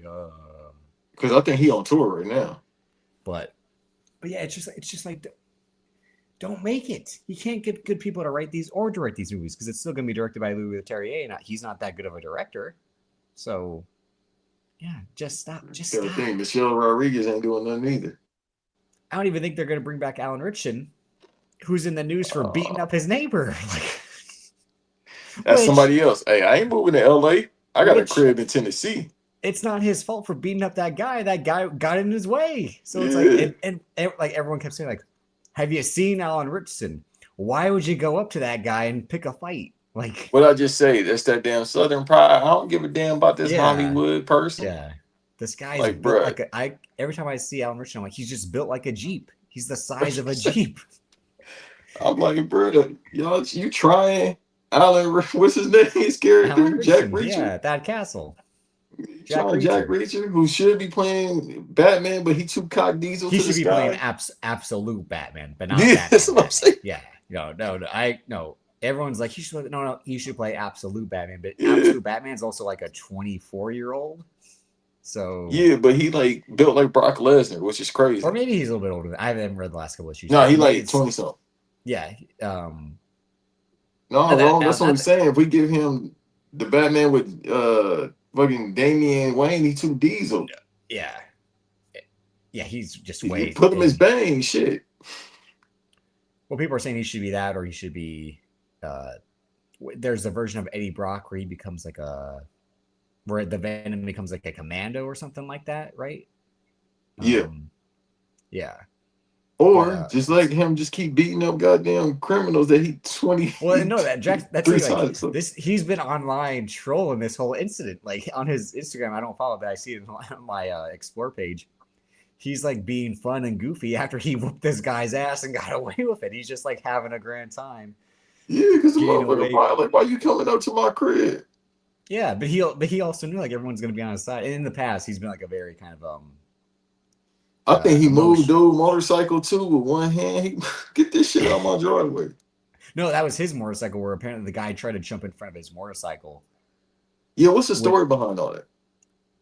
I've only seen it briefly, but it seemed like that Alan Ritchson was driving around the neighborhood fast, but I think also his kids were with him. Like they were on their bikes or their motorized bikes.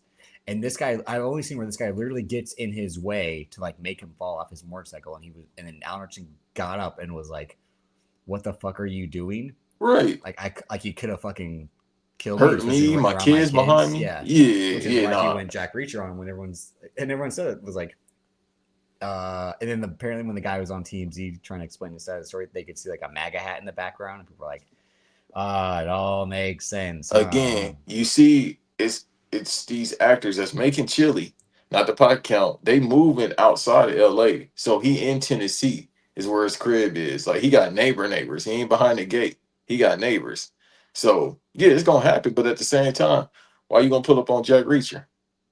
Yeah.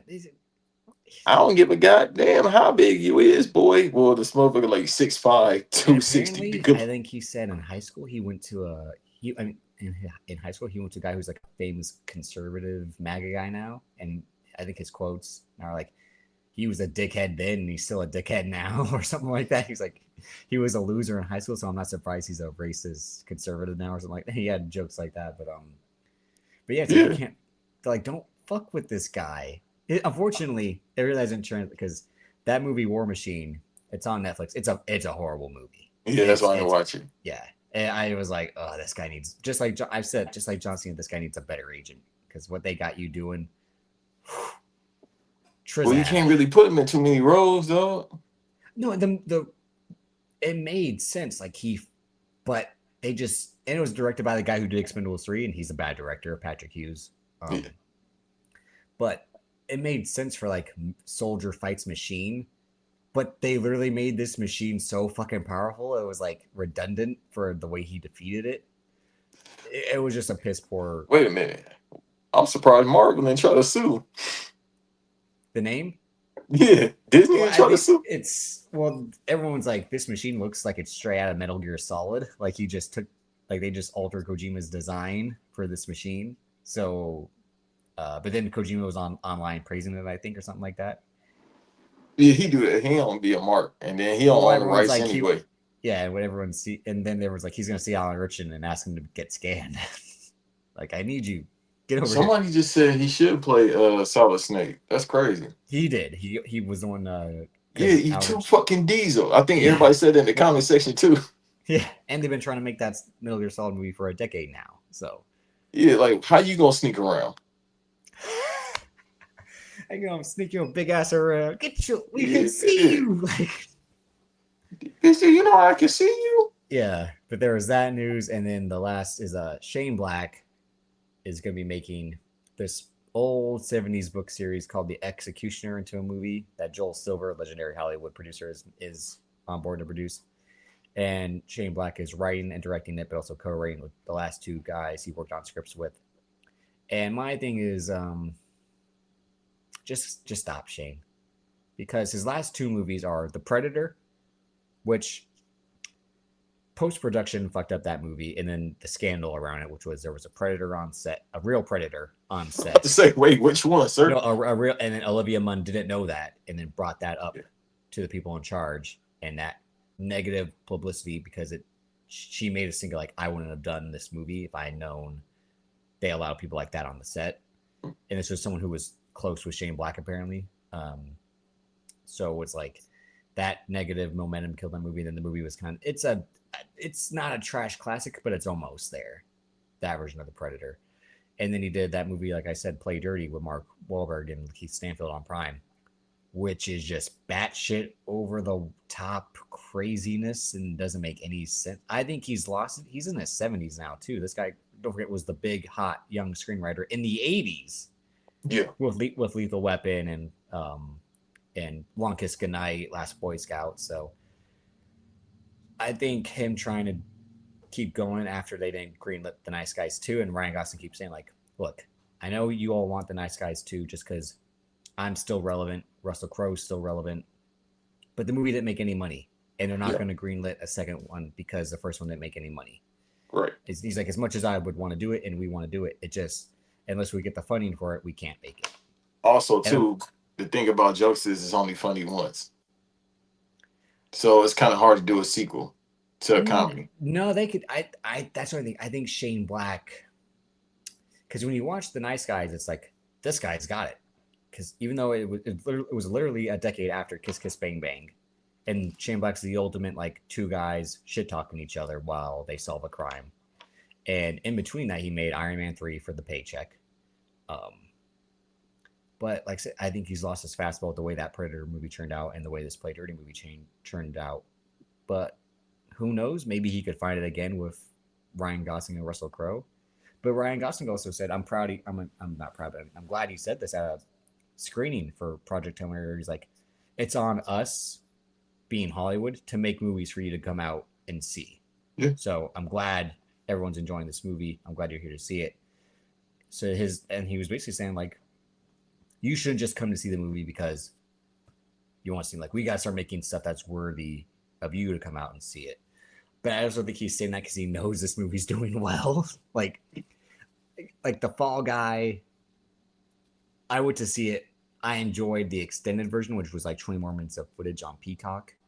I think he was trying with that movie. It just, people didn't want to go and see it. And then The Gray Man, if they had put that in theaters, I think it would have tanked too. But him in this paycheck mode to go back, because he's also supposed to be doing a movie with the Daniels, their first movie since Everything Everywhere at Once won all their Oscars.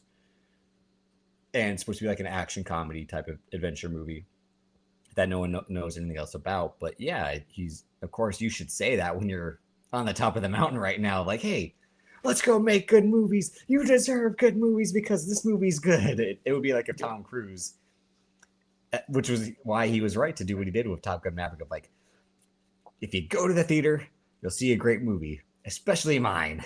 And then that led everyone like, yeah, let's go to the theater more. And the movies weren't as good as Maverick, and then they stopped going to the theater. So, Yeah.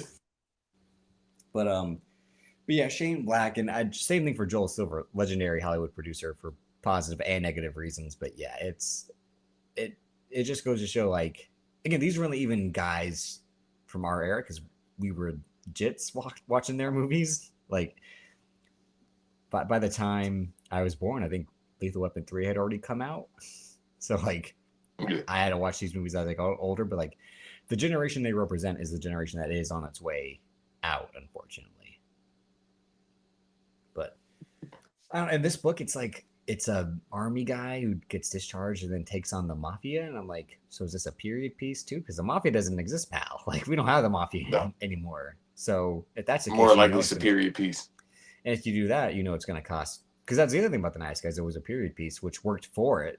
270, 70 detectives, private eye, whatever. But like we say, that cost to get those old costumes, old cars.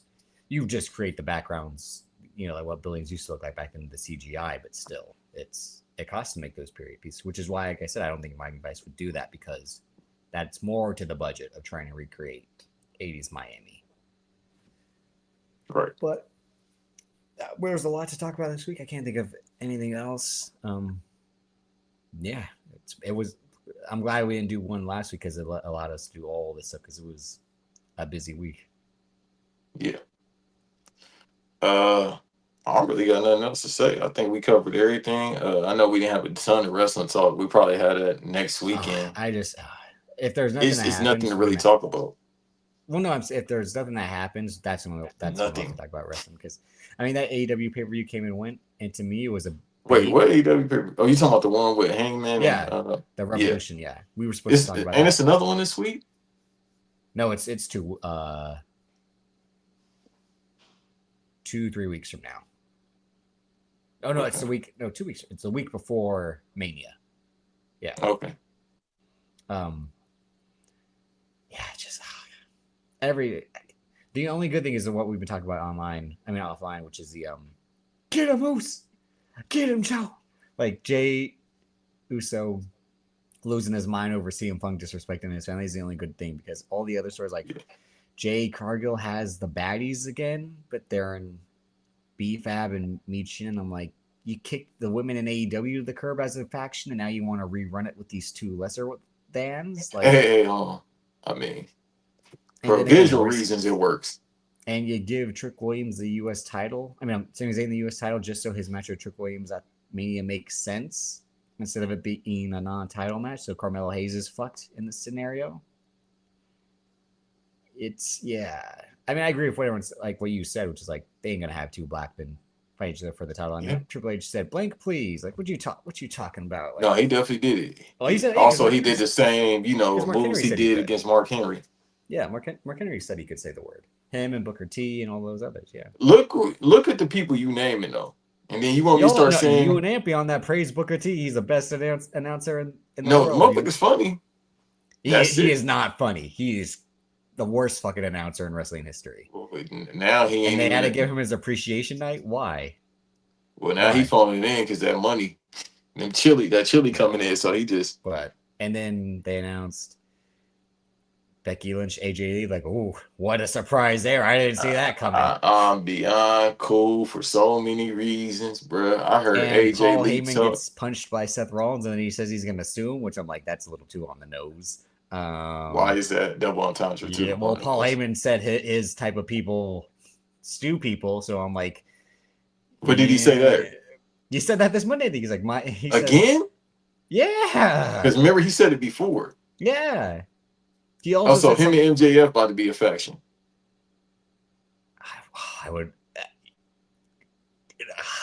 if you want to see me lose my cool, it'd be talking about what I really think about Paul Heyman and MJF when they use I those don't think you cards. should. I But know. But when MJF uses that card while committing hate crimes, it's just the irony. Like, hey man, that new Kanye album is really good. did you listen to it? Multiple times. I've been listening Here's to the it thing. all It's weekend. not that I won't listen to his music ever again. I just won't listen to any new music. So I think anything you should listen to after this album. anything And this is after my first time. Not saying the other albums weren't good, but I think you should listen to this one. I got through 3 songs on Donda and I couldn't. And then I never heard Jesus is King because obviously I'm a sinner. So Yeah, you blasphemy. No, well, this one, yeah, I think people should listen to this one. It yeah, ain't no revolutionary, weird shit. It just sounds like, how people said I missed, or he said I missed the old Kanye 10 years ago. And then everybody kept saying we want the old Kanye. Well, y'all got the old Kanye. Dope but is beats, it? dope raps. What more do y'all want? I might try it, but I don't. He, like, whatever I'm not works. even It sound trying like to. '04. And to me, it's like when a lot of people I enjoyed and are now canceled, like the Conor McGregor thing. It's just a thing like where I either don't care or I'm only laughing at like how much of a loser you are now.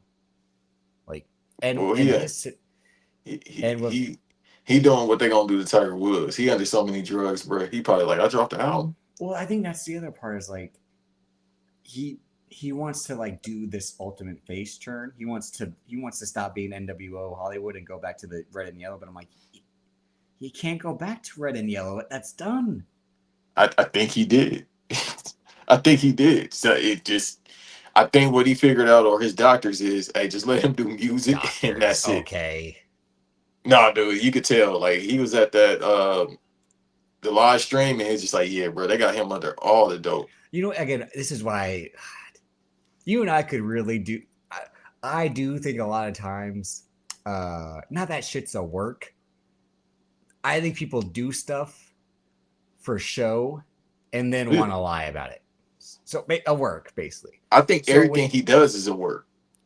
Except that I don't want to say that when he actually is probably bipolar diagnosed. But what I mean is, But it's gonna be a couple. I think now it's just slower. no. So But I would agree when he was saying slavery was a choice. I do believe he was saying that just to be provocative. I don't think he believes that at all. I think he was intentionally saying that just to piss people off.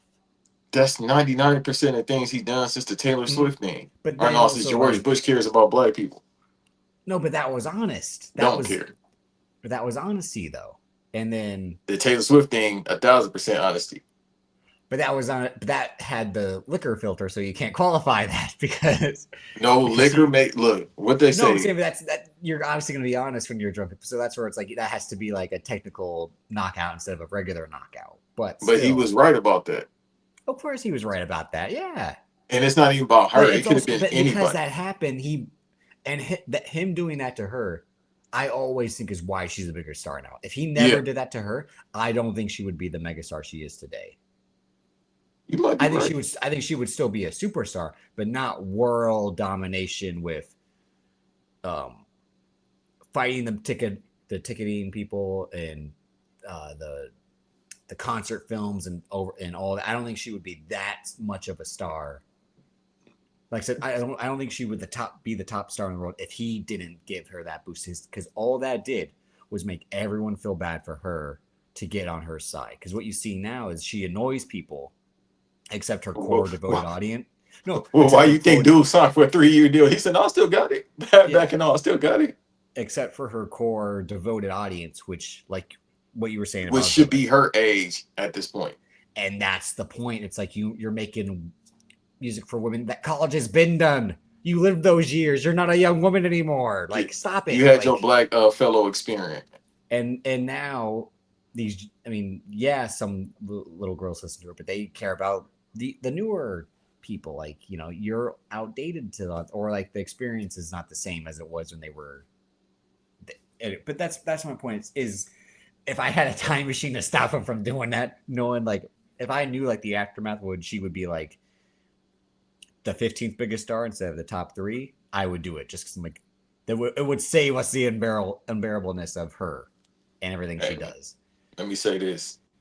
Whatever we need to do, even though she a star, to get to this star, Sabrina Carpenter, whatever we need to do to Well, get her she's a way here. bigger star than her. Hey, she a Because star in my eyes, brother.